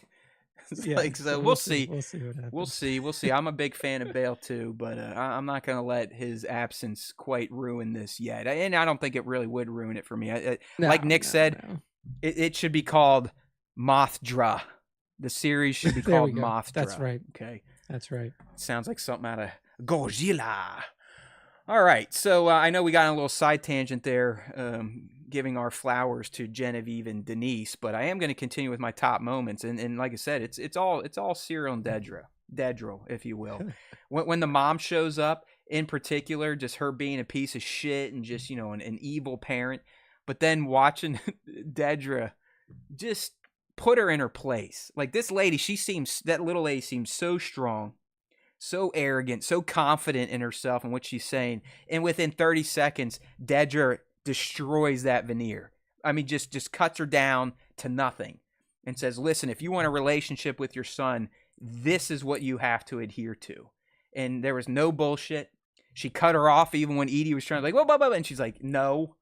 And it's Dedra. I mean, she's amazing. I mean, again, these two together, in my mind, are the most unique Star Wars characters ever presented. They don't really fit a mold. It almost is like watching an episode of Love on the Spectrum. Okay, and I'm not RFK Jr. I'm not downplaying those neural divergent things, but it is. You have to argue Dedra and Cyril are on the spectrum. I would say so. I mean, did you see Cyril Dedra for doing sure. finger taps behind her back? Yeah, yeah, Like, come yeah, on. I mean, I think that's very, I think that's purposeful. yeah. And Absolutely, and I love absolutely. watching it. I don't necessarily love the series on Netflix, but I love what I'm seeing here in Andor with these two. And they really did eat up most of my top moments.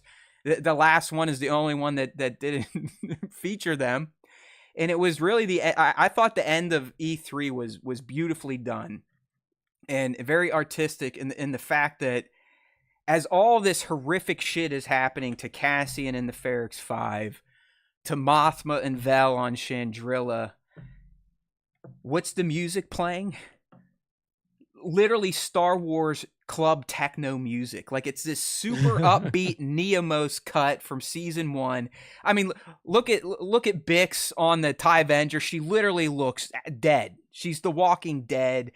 Cassian's all bummed out. Brasso is fucking dead. Yes, we've lost one already. I wasn't Yep. thinking it was going to be that quick. You, Nick, did you think we were going to lose one of the Ferrex 5 this soon? I thought that they all probably would have gone out at the same time. But yeah, I mean, it was surprising that Brasso did not make it off of Min Do Rao, you which, think we get a death per block now, except for 10, 11, 12? Or maybe I mean, Vix's is 10, 11, 12. that's what I was going to say. It's like if the next one is almost assuredly Will, because Who he's links up with Saul at some point based on the trailers, and that's probably so. not going to go well. Yeah, I mean, anybody who ends up with Saw Gerrera is ending up in trouble. So Yeah, so you're we'll more or see. less a rebel terrorist at that point in time. Yeah, seriously, like you are not playing for the good team in the way that you should. We'll just put it that way. Like you're probably causing more problems than you're fixing. B-Mad's making a good point. How about that? I was actually going to write a note like, yep, stormtroopers still can't shoot. Sure enough, that one that the camera pulled up on and he took the shot and we got the camera cut, he hit his mark for the first time, man. We got stormtroopers hitting moving targets in Andor. That guy just got promoted to commander immediately. They're like, you fucking hit that guy on you hit him while he's on the speed. You got it. It's got to be Tarkin's kid or pauldron. something, man. I mean that was some serious skill there on that part of that stormtrooper. Yeah.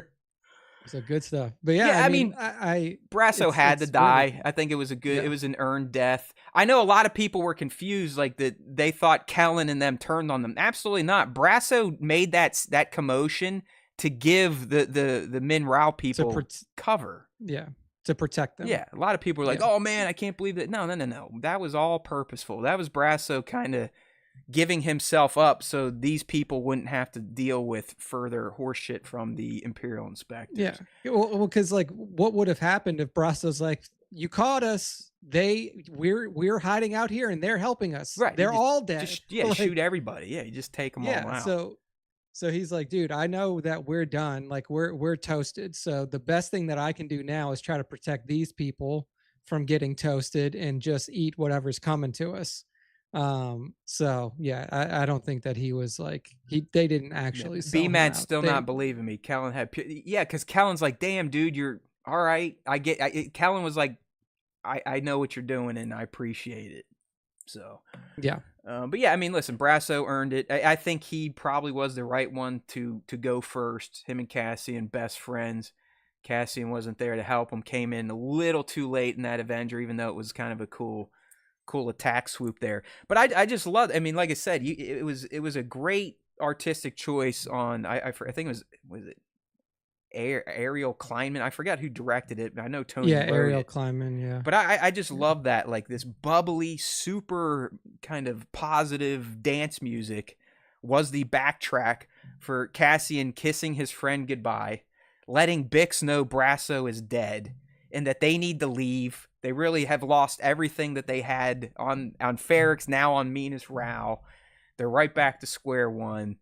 He doesn't know where to take this damn ship because he can't get in communication with anyone.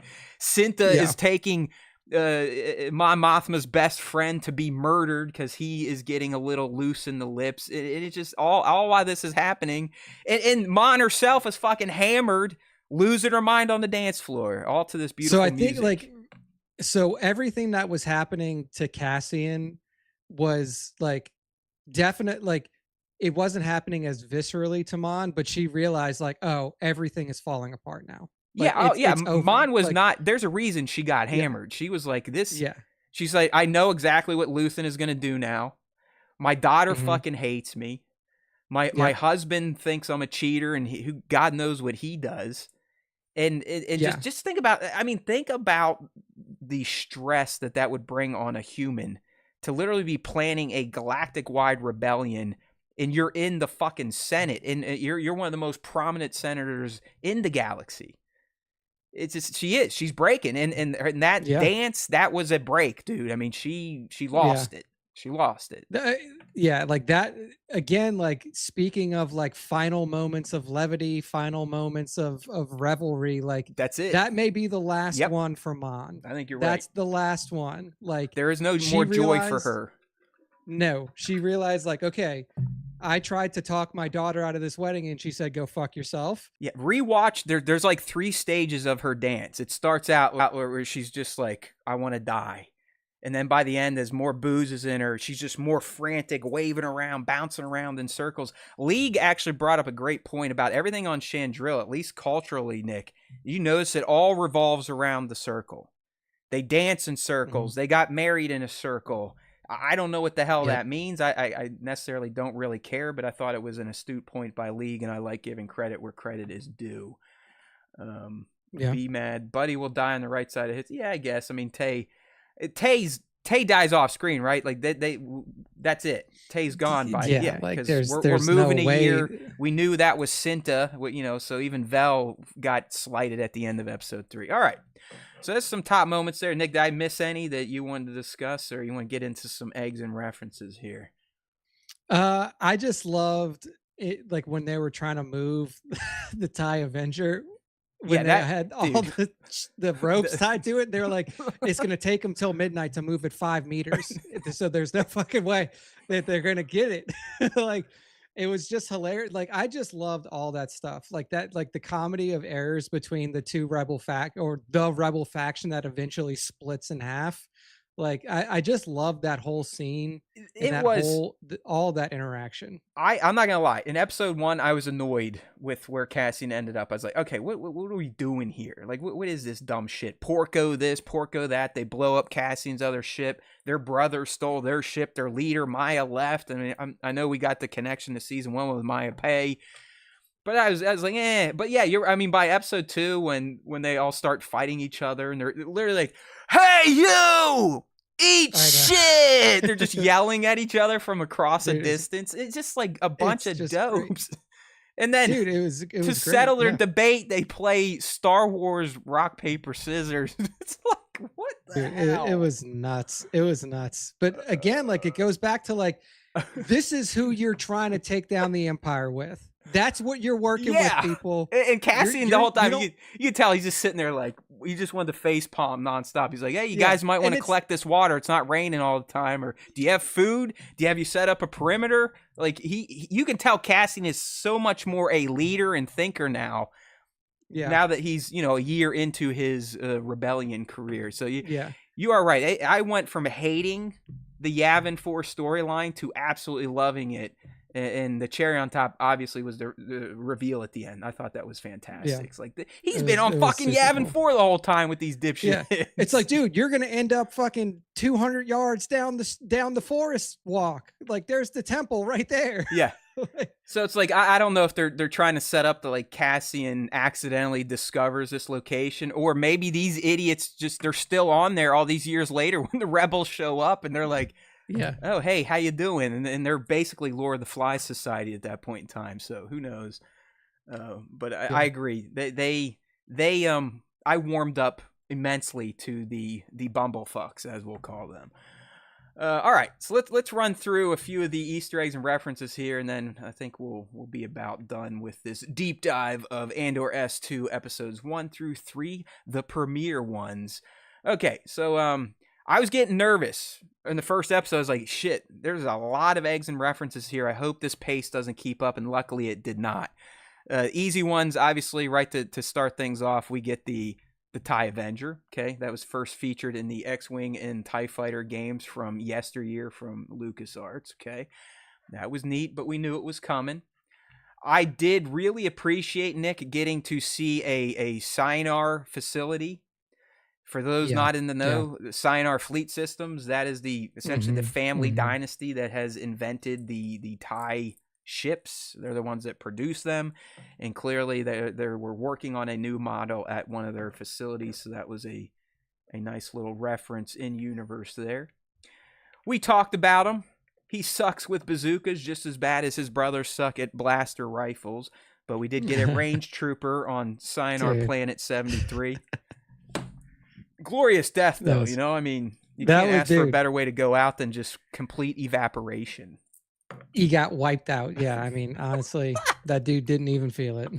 It was so good. He just got disintegrated. Captain's like, come on. And this is like, ding. Okay, he's gone. All right. When Cassian was talking to his contact at the facility, for some reason, not all my screens made it up. But anyways, when he's talking to Nia at the facility, she tells him the password is Kafrene, which we know is a nod to the Rings of Kafrene, which is that little kind of meteor world that Cassian goes to at the beginning of Rogue One and kills his contact. All right, Bix. Poor Bix clearly has massive PTSD from her time spent with this guy we saw that haunts her dreams, Gorst. So this was the evil doctor from season 1 that nuked her mind. Yep. I really loved seeing Chandrila in live action, particular the Mothma estate. It's like, holy shit, man. I mean, they essentially own a whole mountain range. I mean, look at that. It looks like they got their own little city there. Yeah, they it's not just like, oh, we have a house, like a mountain chalet. It's like, no, we own the mountain, and then we just built our stuff into it. Landing pads for starships at their house. I love how they're like, this guy brought his double wide trailer and we can't fit it in the parking lot. Like, Uncle Jim Bob bringing the big wheels to the wedding. Oh my gosh, yeah. Oh, there's Dodie up in this piece. All there right. You go. Devin was in Japan as well. He was over there hanging out. Good stuff. All right. Hey, Dodie. And yeah, it looks like the rules are being explained to Kate. So thank you, live stream fan. we always appreciate you live streamers, you dedicated ones here every week. It's good to see Dodie back in the States. I don't know if he's back in the States yet, but he was over there filming Lord Gilroy from only 10 yards away. Check out his Instagram. All right. Okay. The next egg reference we got, and like I said, the first episode was loaded. I dug this one. Erskine. Anyone remember Erskine Samaj? He's from Rebels. He is the character. He is here, but he is in Rebels. He is Mon Mothma's essentially secretary, whatever you want to call it. And he even in Rebels, it's explained that his parents, his mother's from Naboo, or Gorman, and his dad's Chandrilan. But no, Erskine Samaj first appeared in Rebels and now is getting his live action debut. That's a good call. I definitely didn't catch that at first. Nick, we already had one of our predictions paid off thanks to Krennic, right? We said we're probably not going to see the big three, but we're going to get name drops or maybe a hologram if we're lucky. And sure enough, episode 1, Krennic dropping the Yularen Tarkin Emperor triumvirate during his meeting about the Gorman plan. So we got that out of the way, and Nick and I, again, are winners. And while we're talking about Krennic, he sat there and showed us a Gorman Taurus propaganda video. So there it is, Gorman in live action. We're seeing it. It's going to be setting up the massacre, which was a major event in the EU, which is surely going to upset people now that it is being canonized in live action. So get ready for the bitching. You know what? I'm just going to stay on Krennic because he was loaded with references. Nick, if you missed it, said it like 10, 20 minutes ago. But he literally drops unlimited power for the Emperor, which we know is Palpatine's favorite phrase. So I that's his signature line. I know, signature line. You gotta love it. Another one, and I talked about her name briefly, but Cassian, once he kind of talks to that crab character a little bit, he starts to piece things together. And he's like, "You're the Maya Pai Brigade. Like I actually do shit for you, idiots." And the reason we know about her, if you remember in season 1 when Luthen goes to see Saul and Saul's complaining about how all the other faction leaders can't get their shit together, Maya Pai is in that diatribe. Yeah. This, to me, was probably my favorite Luthen moment. I thought Luthen was low-key great in this episode, just seeing how nervous he was, but then he could flip the switch and become, the collector guy. But Nick, you had to appreciate that he's doing intel gathering in the opening as his collector persona when he is talking to that candidate about Steerguard troop movements. Yeah, he's like, "Where are they going?" I thought that was could you be any more obvious? Like, But what? you know, these Yeah. rich pompous idiots, they're not Oh, yeah, they they don't don't know. care. I mean, Yeah. these are like rich people that sign their kids up to like go to West Point just to say that they did it, or the Naval Academy. You know what I mean? They don't really have to serve. So but the reason we're talking about this, Steergard is the location in season 1 that we learned Cassian stole that Starpath unit from. So that's why it makes this list. I could not remember if this was featured in season 1, so I grabbed it anyways. But when Clea returns to the shop, not only do we get a return of Padme's headpiece, but we also got what looks to be Plo Koon's mask. And like I said, I can't remember if it was there in season 1. It might have been. Don't shoot me. I was just covering my bases. Okay, another egg we got, and this is still all coming from the first. No, here we go. This is a new one, and we discussed it, and it was one of the coolest reveals I think of this 3-episode block. And it's when Cassian finally escapes the idiocracy taking place against what I am calling the remedial rebels. He's pulling out. He pulls out from this lush forest. He starts to take off. The camera. It was a great camera pan. Pans up. What do you see? You see that big ass red moon or planet. Yep. And then you see the Massassi temples. You're like, no shit. He is where he was meant to be, just a little bit early. So I thought that was the coolest egg reference of this block. Oh, okay. When we get to episode 3, you see the little girl playing with B2, kind of cops and robbers, but Star Wars. What is she holding, Nick? She's holding a bowcaster, just like Uncle Chewie would. And in that same little party, and I just caught this morning when I was doing a screenshot, so this might be new to everyone if you have looked at other people's eggs and references. But at the table Bix was sitting at, there's a little kid with an at ST Chicken Walker marionette. Look at that! I caught that, people. I doubt many people saw that. I got it. I'm a winner. I'm awesome. Yeah, that's a good kick because it's not even fully up. Like you just really kind of see the head and then like the little underside. Yeah. Hold on. I was just looking at the chat there. It's going crazy, Nick. If I'm missing anything good, let me know. All right. So yeah, that I felt most proud of myself for finding that one. One that I kind of just. I don't know. It went one in one ear and out the other, but Bango reminded me. But we did get another Rakatan Empire mention when Davos was talking about the story of these Chandy Morels and how 25,000 years ago that empire conquered Chandrilla and took these artifacts away. And over all these millennia, they've been trying to bring them back to the planet. And this is what the 9th one that they've returned. And it's a wedding gift. It's obviously, they said it's worth more than the Mothma estate. Yeah. Which is insane. I mean, that's, I do find it interesting that they keep bringing up the Rakatans in this show because they've never been brought up anywhere else. And they're a huge part of like old Republic lore. Okay. I'm glad you picked up on that because here's something I want to throw out there just to put it out in the universe, and we'll see where it goes by the time season 2 is over. But notice who is always involved in things that elicit conversations about Rakatans. Who is it? Luthen Rael. Yeah. He's the one that literally was talking about the Rakatan Empire to Saul in season 1, and now he's the one that somehow has providing this. This artifact that no one could find. So it is starting to get a little fishy, or intriguing, or curious, if you will, that Luthen is so keyed into the Rakatans. He's able to come in possession of some of the loot that they robbed from planets around the galaxy.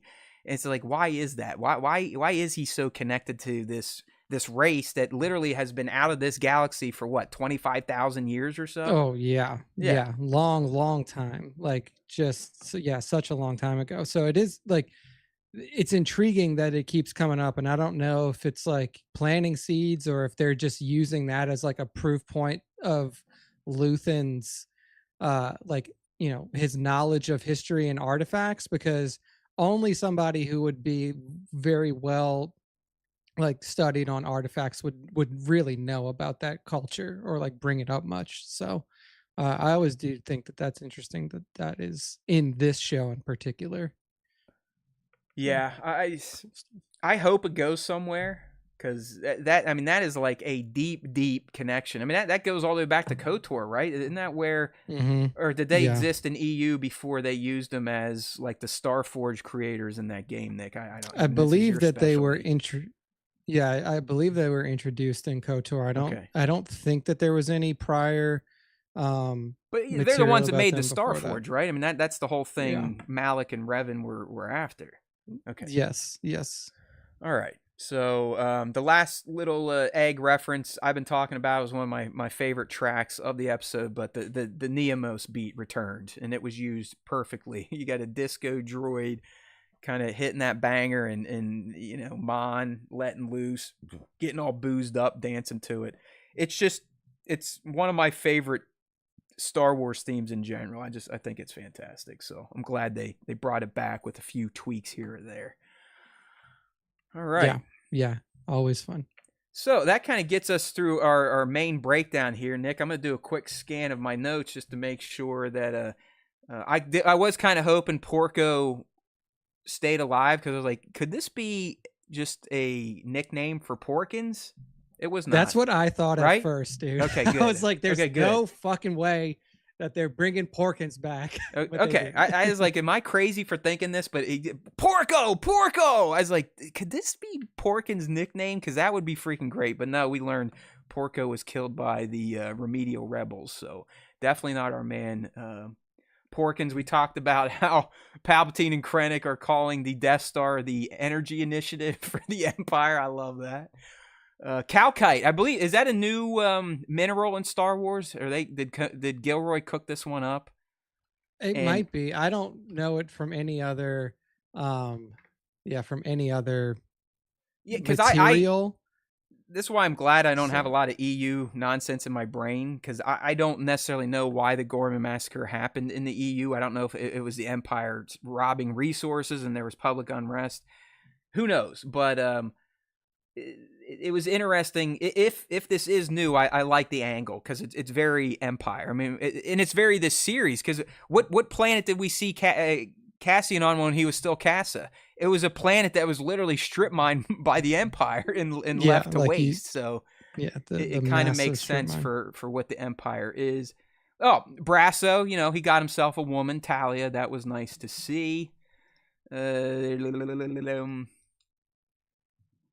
Nick, I had this question. Is Dedra getting a gift in Gorman like Partagaz says, or is it ultimately helping the rebellion by taking her away from Axis? What do you think? I think that's what he meant. He because essentially what he told her was like, look, you've run this Axis thing for 2 years now with absolutely fucking nothing, and people are really getting tired of your shit. Okay, So like, okay. this is like a lifeline. To They're like, redeem herself. Okay. yeah, it's All like right. more like not necessarily like he's like, this is a demotion for sure. Like you're being demoted, but this is also a gift in terms of like if you can make this happen, then you will get back into the good Okay. graces All right. of the Imperials. So yeah, This is not kind of necessarily a good thing. this is kind of a dumb one and not important. How did Clea get home? Remember, she didn't have a ride. She said, "Oh, I No. know someone." Like, it's not overly important to the narrative, but it's like, Yeah. how do you get out of there? Dude, if you want me to, I'll throw out one nitpicky thing, and Okay, it's so nitpicky do because it. I don't even know if it's technically still canon, Knit but away. it was previously canon that ties could not fly in atmosphere because they don't have shields, and it would shear their wings off. I So think that's the difference with the Avenger. I think it was meant to. It also but it had was a getting chased hyperdrive. by those other it was getting chased by those other ties. You remember like when he Well, took yeah, I off and then guess. the other. Oh, dude. So Well, that's they broke this I canon that's back in season one because didn't I ties know do flyover on Aldani? I think it might have, but yeah, it's super nitpicky because anytime that you see ties in like OT stuff, they never take off from ground. They always drop out of the ships, like the capital ships, because they didn't have a mechanism to take off from ground on their own. So that and like they would shear their wings off in atmosphere because it's too dense and they don't have Well, shields. there's Tony for That's you. super nitpicky, but whatever. There's Tony. He doesn't care about those nitpicks, Nick. He doesn't care. He's like, whatever, dude. Fucking Tony. He's like, whatever, dude. All right. Like I said, Clay getting home, not that important. It's important she Yeah. made it and learned that Cassian is still always going to default to taking care of his family first. And I think that's going to be a point maybe in 4, 5, 6. Luthen's going to be like, dude, I get it, but we need you to start thinking like a rebel leader and not always going after your heart. This was just a kind of and I want your take on this, but I wrote down Chandrillans are pompous fucks, but I kind of really dig their dedication to cultural rituals and traditions. You know what I mean? Like, I honestly thought Perrin's speech was pretty great. I love the wedding dance and all the traditions of climbing the mountains and all the, it's very Japanese samurai-ish type of culture, right? In terms of their dress, with their hair, the men, they all wear robes or kimonos. And it was very, it like the dress for sure was very reminiscent but of like they're like the Asian Beverly style Hills dress. of the galaxy. You know what I mean? Yeah. It's like, these are the people who like know that they are the elite of the elite and they act like it. And like, they don't like what I really wish that they would have shown, but it just would have been to further prove that point is like really show them being like talking down to like a servant that was at the wedding or something like that, or like really show like that level of arrogance and pompousness. But yeah, I mean they like for like Perrin is like the definition of that. Like, but he did give a great speech at his daughter's wedding, which I mean, what more can you ask for? You gotta love it. I mean, this guy, I think it was kind of subtle jabs at his wife. It's like, hey, sometimes in life you do got to have some fun. Let's bring out the gaiety, the joy. It's like, hey, he's my type of guy. It's like, let's just have fun all the time and pretend nothing horrific is happening every single day of our lives. I kind of have to do it now just to stay on the straight and narrow, so I'm not sitting here every Wednesday like, has the planet blown up yet, please? All right. Interesting how Perrin called Tay weak. He was right in that regard. I've heard from Tony himself, I think, that Perrin may have some form of redemption this season. Interesting. He may surprise us, Nick. He may surprise us. Because it's odd to think like a point I made about Mon Mothma. Think about her culture is the antithesis of the rebellion. Like Chandrillans probably love the Empire because it allows them to just be rich, lazy, do what they want. They're probably benefiting from a lot of the horrific stuff the Empire is doing. Dalvas Skaldin is definitely in line with Imperials. He had some at the wedding there, so that poor lady, just like even her own people, she's not even in line with how they think because they're benefiting from the Empire while she's going like, listen, this isn't how life should be. I think for Perrin was never like, or isn't like an evil dude. Like Perrin's not like, no, he's chill. I fucking love the Empire. He's just like a rich asshole who just doesn't realize that there's more going on. It's called the oligarchy. I mean, it's in real life. That's what we would call Chandrillans, oligarchs. Yeah, like he's one of the guys that's like, oh well, like a new don't affect me. I'm rich, like, bitch. Like, I don't care. Like whatever. But he clearly, like, even though they had that little barb exchange between each other, like saying, like, oh, he's your boyfriend or whatever, right? Like cares about her in some way, right? Yeah, he still has feelings for her, and I feel like when it really, if he is going to have some sort of redemption moment to it, it's got to be around when Mon really starts to deteriorate and like, and maybe. I mean, eventually she's going to have nobody left to turn to. Like there's just like, she can't have open conversations about this with anybody. So eventually she's just going to be like the only person I can talk to is my husband and hope he doesn't fucking turn on me. So maybe when he starts to see her truly starting to deteriorate is when he shows interest in what's actually going on. Yeah, who knows? I mean, hey, it depends on how much he's had to drink at that point in time. So, Yeah, that's so true. we'll see. But I'm not gonna lie, I was entertained by his speech and just the Chandrillan culture in general. It's very, I mean, I guess you see some of that in like on Canto Bight or at that luxury resort in Skeleton Crew, but like a whole planet of just Yeah, well-to-do rich people. opulence. Yeah, it was interesting. Yeah. All right, Nick, I got And one like, last question. We'll wrap things up with the yep, fan let's do segment. it. Our boy, who the hope has not been killed yet, but our boy B was left on Minas Rao. Yeah. What say you about his fate? I mean, does Cassian come back to get him, or does he just appear in 456, and that's just something that happened over the year in between 4 BBY and 3 BBY? Yeah, I mean, he's got to come back Yeah, at I some mean, he point. has to So, in some capacity, right? yeah. Like this is not the end of B2. If it is, I think it's a tragic misstep by our Lord and Savior Yeah. Tony Gilroy. Yeah, unless there's like a backup of his system somewhere that then they upload into True, true. K2. That's the only other way I could see him getting around it. But yeah, I would imagine that like Cassian's not going to leave this droid, especially since this droid is so attached to him. Yeah, it's And like a real like, thing. I mean, out of any droid we've met, B2 is as close to it like an organic pet or companion as it gets. yeah, he's like a child. Like B2 is He was like sad the when way that he Brasso was leaving interacts. him. He's like, "No, don't leave me." Yeah.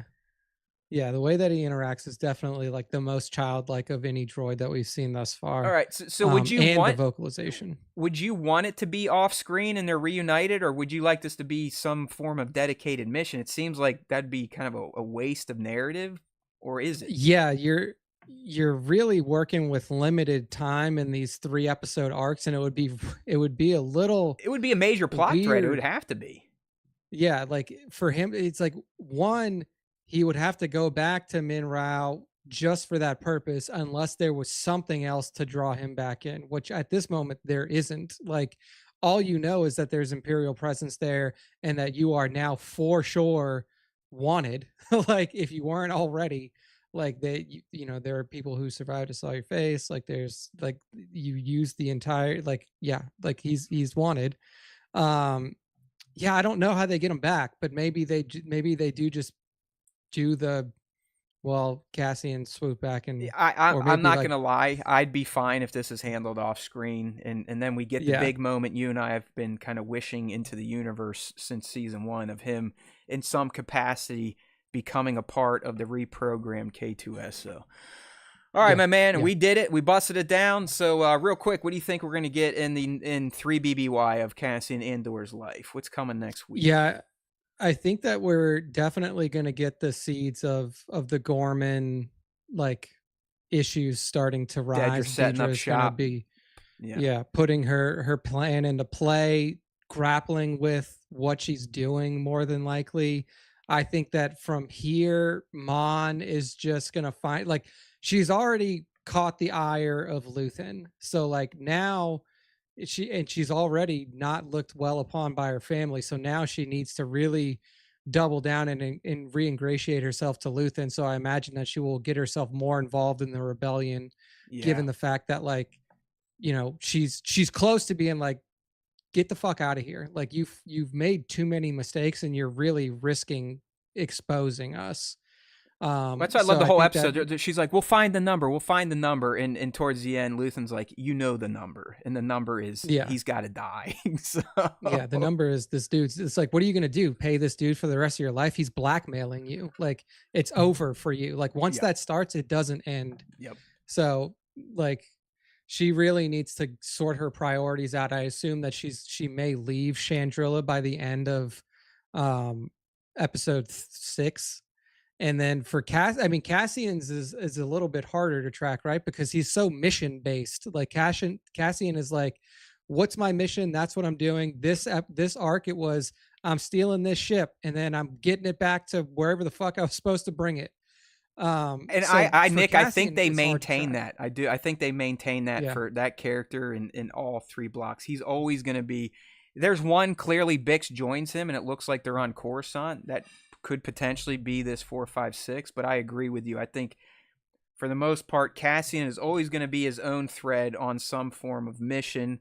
While we're always going to have like a Luthen Mothma thing to take care of, a Krennic Empire thing, a Dedra Cyril thing. I think those are going to Yeah. be our main threads that get set up and paid off on a little bit in our 3 episode arcs, but also kind of over arc and build towards main payoff at the end of the season. Yeah. Yeah. So interested to see where it all goes. And I do think that like this, yeah, I mean, for me, the one that I'm most interested in is like the Dedra Gorman arc and seeing where that goes. And seeing how that really affects her character. So Yeah, I think yeah. you're right. We know from trailers Cyril ends up on Gorman as well. I mean, he's in that scene. He's coming out when there's a ruckus happening. I think that ruckus is probably 7, 8, 9. So I'm with Nick, where I think we're going to see Dedra kind of early stages of her psyop, not just propaganda, but actually having paid actors to protest. That's something we hear about all the time. You know what I mean? And we're going to see the Empire actually do it and how to do it right and get what they want out of it. And maybe this will be the Cassian Bix mission. So I'll throw that out there too, where they it looks like they're on Coruscant. They're just kind of blindly shooting people. It almost looks like the ISB building. So who knows what the hell they're doing there?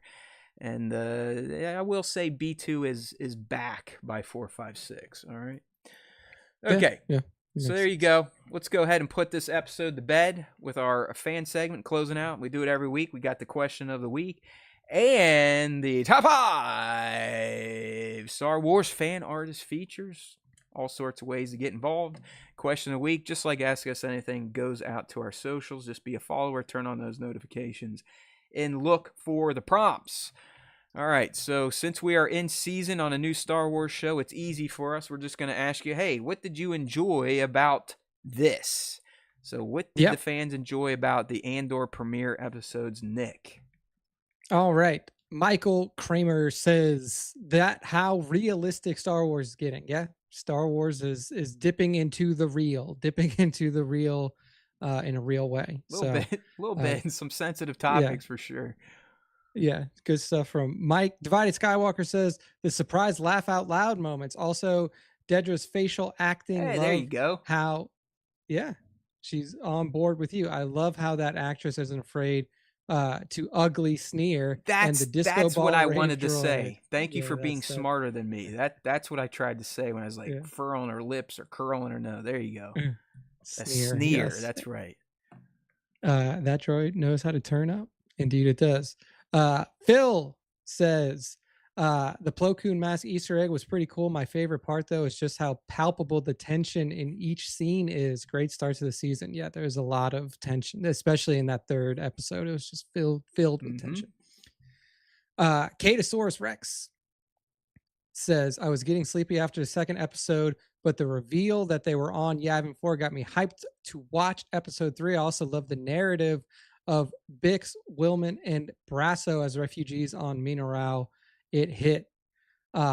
League says, League of Extraordinary Sixers, the opening sequence with the tie, number 1. Number 2, Deidre Miro taking control of meeting the in-laws. Number 3, Chandrilla, the subtlety of all the action happens in a circular motion. Even the way characters move around each other is in a circle. Good stuff there. And then Bat 2797 Studio says all of it was great to see where the gang was at and what they were doing. The tie theft was fun, the tension, the story, the mystique. Glad to be back in a galaxy far, far away. Only 4 years, BBY. Let's fucking go. Good stuff from everybody. At least Bat was able to read the 4 BBY, so thank you. Yeah, Bat. 4 BBY. I couldn't believe that. I just Blue Save me. Please save me. Blue letters right in the beginning. Look for it again for the next arc, because I'm Yeah, sure next they're week you'll going be to like, put it up. well, based on what I saw on that planet, this is probably going to put episode 4, 5, and 6 BBY. around 2 BBY. It's like, no. It's literally like 3. tells you. It'll be 3. Thank you, tell Nick. you right now. Thank you for clearing that up. Okay. Yeah. All right. So now we're moving on to the top 5 Star Wars fan artist features of the week. To get involved with this, make sure to follow us at StarWarsTime.show on Instagram and tag us at StarWarsTime.show on all of your Star Wars Instagram posts. That's how you fall into the tagged section of our feed, and that's where I pulled the top 5 from. So for this week, Dank Ferrick Toys gave us a treat. It is our favorite scene from Rots. I know, he's dude. giving us the. I think this is 3 in a row for you and Dank, but I understood why you picked this one up, because look, he even puts the quote in. It's fantastic. I know, dude. It's great. I mean, he's tuned in. He knows how many times we've made fun of this scene, and it is the scene where Obi and Anakin get caught in some ray shields while they're walking through the ship. We're smarter Wait than a this. minute. We're smarter than this. And it was just the most. So you see the ray shields, you see the B2, you see the B1s, you see the boys caught in the ray shield. I mean, honestly, were there better shots that Dank put out this week? Yeah. But I picked this one because it felt like he aimed this at us. I knew it. I swear to God, at one point in time, wasn't the cut like, we're Jedi, we're smarter than this? Because I for some reason I don't hear it anymore when I rewatch this scene. Speaking of this scene, it's back in theaters tomorrow, by the way. Right? Yes, Rots for its 20th already. Oh my God. Wild. I'm half tempted to go, even though it's not my favorite Star Wars movie and possibly my least favorite prequel. Just to go, just to get back in the theater and watch Star Wars man, again. It's always an event to see Star Wars on a big screen with the sound blaring, Dolby Atmos. Believe it or not, the reason I know the 20 years ago is when I met my wife, and our first date was going to see Revenge of the Sith. So I almost have to do it just to be a doting husband, right?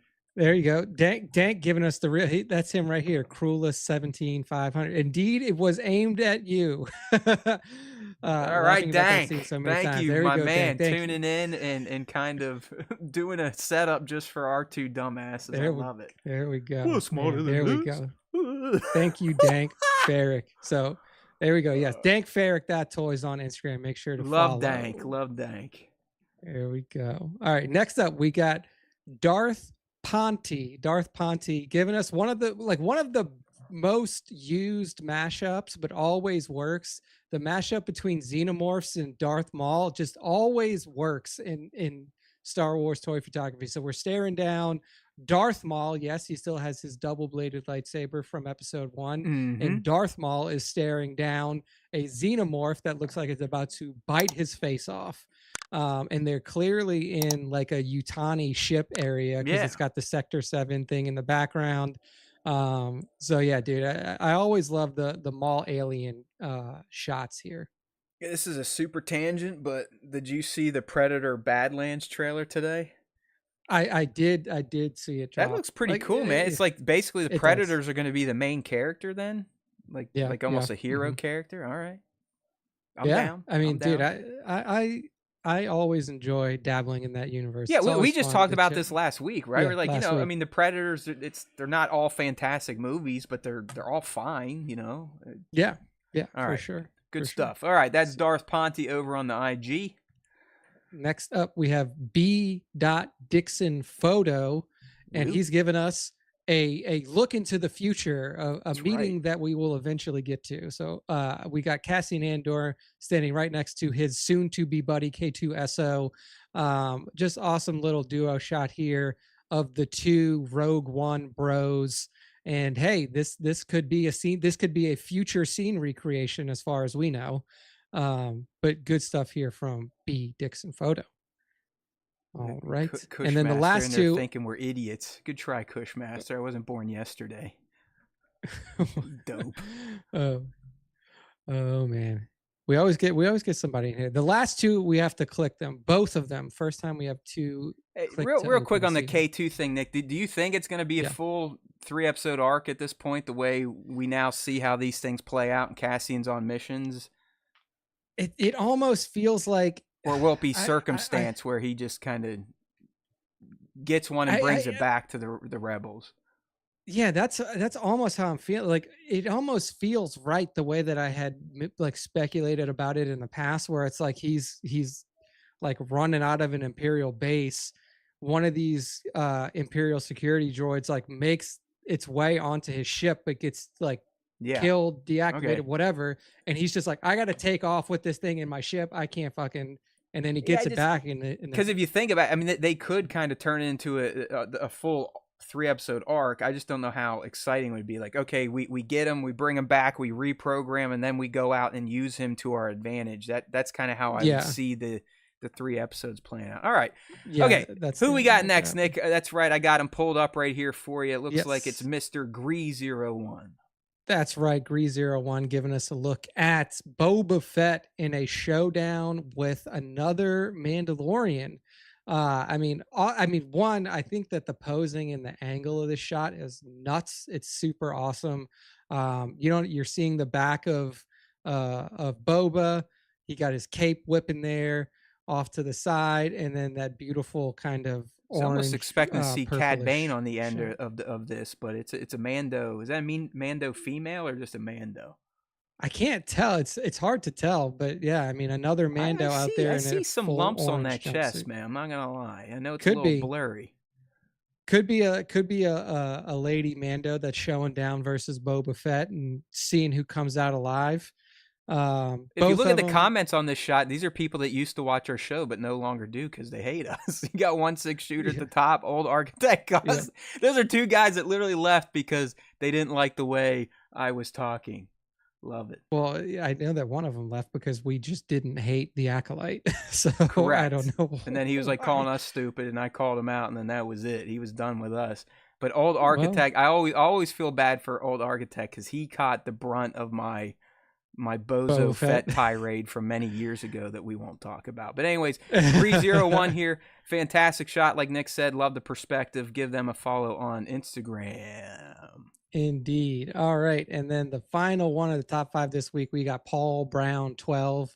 And Paul Brown 12 has an awesome looking shot here of Jedi Luke Skywalker in all blacks with his green boy Darth lightsaber Clanker. taking on Darth Clanker. Yeah. Darth Clanker, a B1 force sensitive Sith Lord, Darth Clanker. I mean, honestly, dude, just the posing is nuts, the lighting is nuts, the Yep. dio is everything You about see, this he's is giving credit to crazy. Jason B. Michael. He's like, this Yeah, is JB. inspired by JBM, who I know I've said this before, but it's been a long time. Jason B. Michael, if you know him in the toy community, he actually came to me first to ask for tips on how to shoot toys. And now look what he produces, and I produce nothing. So kudos to him. And then if you actually scroll to the last two on this little carousel here, those are both awesome shots too. One is Clanker choking Ew, out a that B1. is great. Yeah, I mean, Darth absolutely Clanker's a cool. fucking killer little Kid Bash custom. I kind of like that concept. Yeah, dude, awesome stuff. I mean, Paul Brown making it happen. Very So nice, very nice. good stuff here. Paul Brown 12 on Instagram. And hey, that's the end of the top five, and that's the end of our show for this week. So Matt, go ahead and close us Good out. thing because the regular live stream feed just crashed for the third time. So I'm tired of reopening it. So it's a good time to put the show to bed, don't you think? All right, my friends, it was always a blast talking Star Wars with those that can make the live stream. If you ever want to consider becoming a live stream audience member, we do it Wednesdays, 5:30 p. Eastern, as close as we can get. 3 more. It's funny. It's usually when we start a Star Wars series, we're ready for like almost 2 months, almost maybe 3 months worth of talking about new Star Wars. That is not the case here. That is not the case here. We'll be done talking about Andor here in just 3 more weeks. But we hope you come back for the live stream. Don't forget, I do long-form breakdowns on the channel, youtube.com/Star Wars Time Show, or head on over to starwarstime.net in between now and next week to see what we're posting up there. It's not going to be much, but you'll get the audio-only version of this podcast. You'll get my long-form breakdown, both written or video, with stills for the episodes. And, of course, Nick's top 5 posts every week. So don't forget, starwarstime.net in between now and the latest live SWTS. Yeah, and like Divided saying, we have merch that we don't own ourselves, but Divided does own a shirt. I think that is a collector's item, Divided, because no one else on this planet, I think, has one. So, so kudos to you. Duel of the Kates. It was great having you around. Love that you stuck through the whole damn slog. So hopefully you'll be back next week. We appreciate you. This is a mostly safe space unless you are a knucklehead. And then we typically like to call people out for that. All right, people, you know what to do at this point in time. You just got to keep it in your heart, your mind, your soul. There's always time for Star Wars time. And if you listen to our silly little show, that thing they call the Force will be with you always.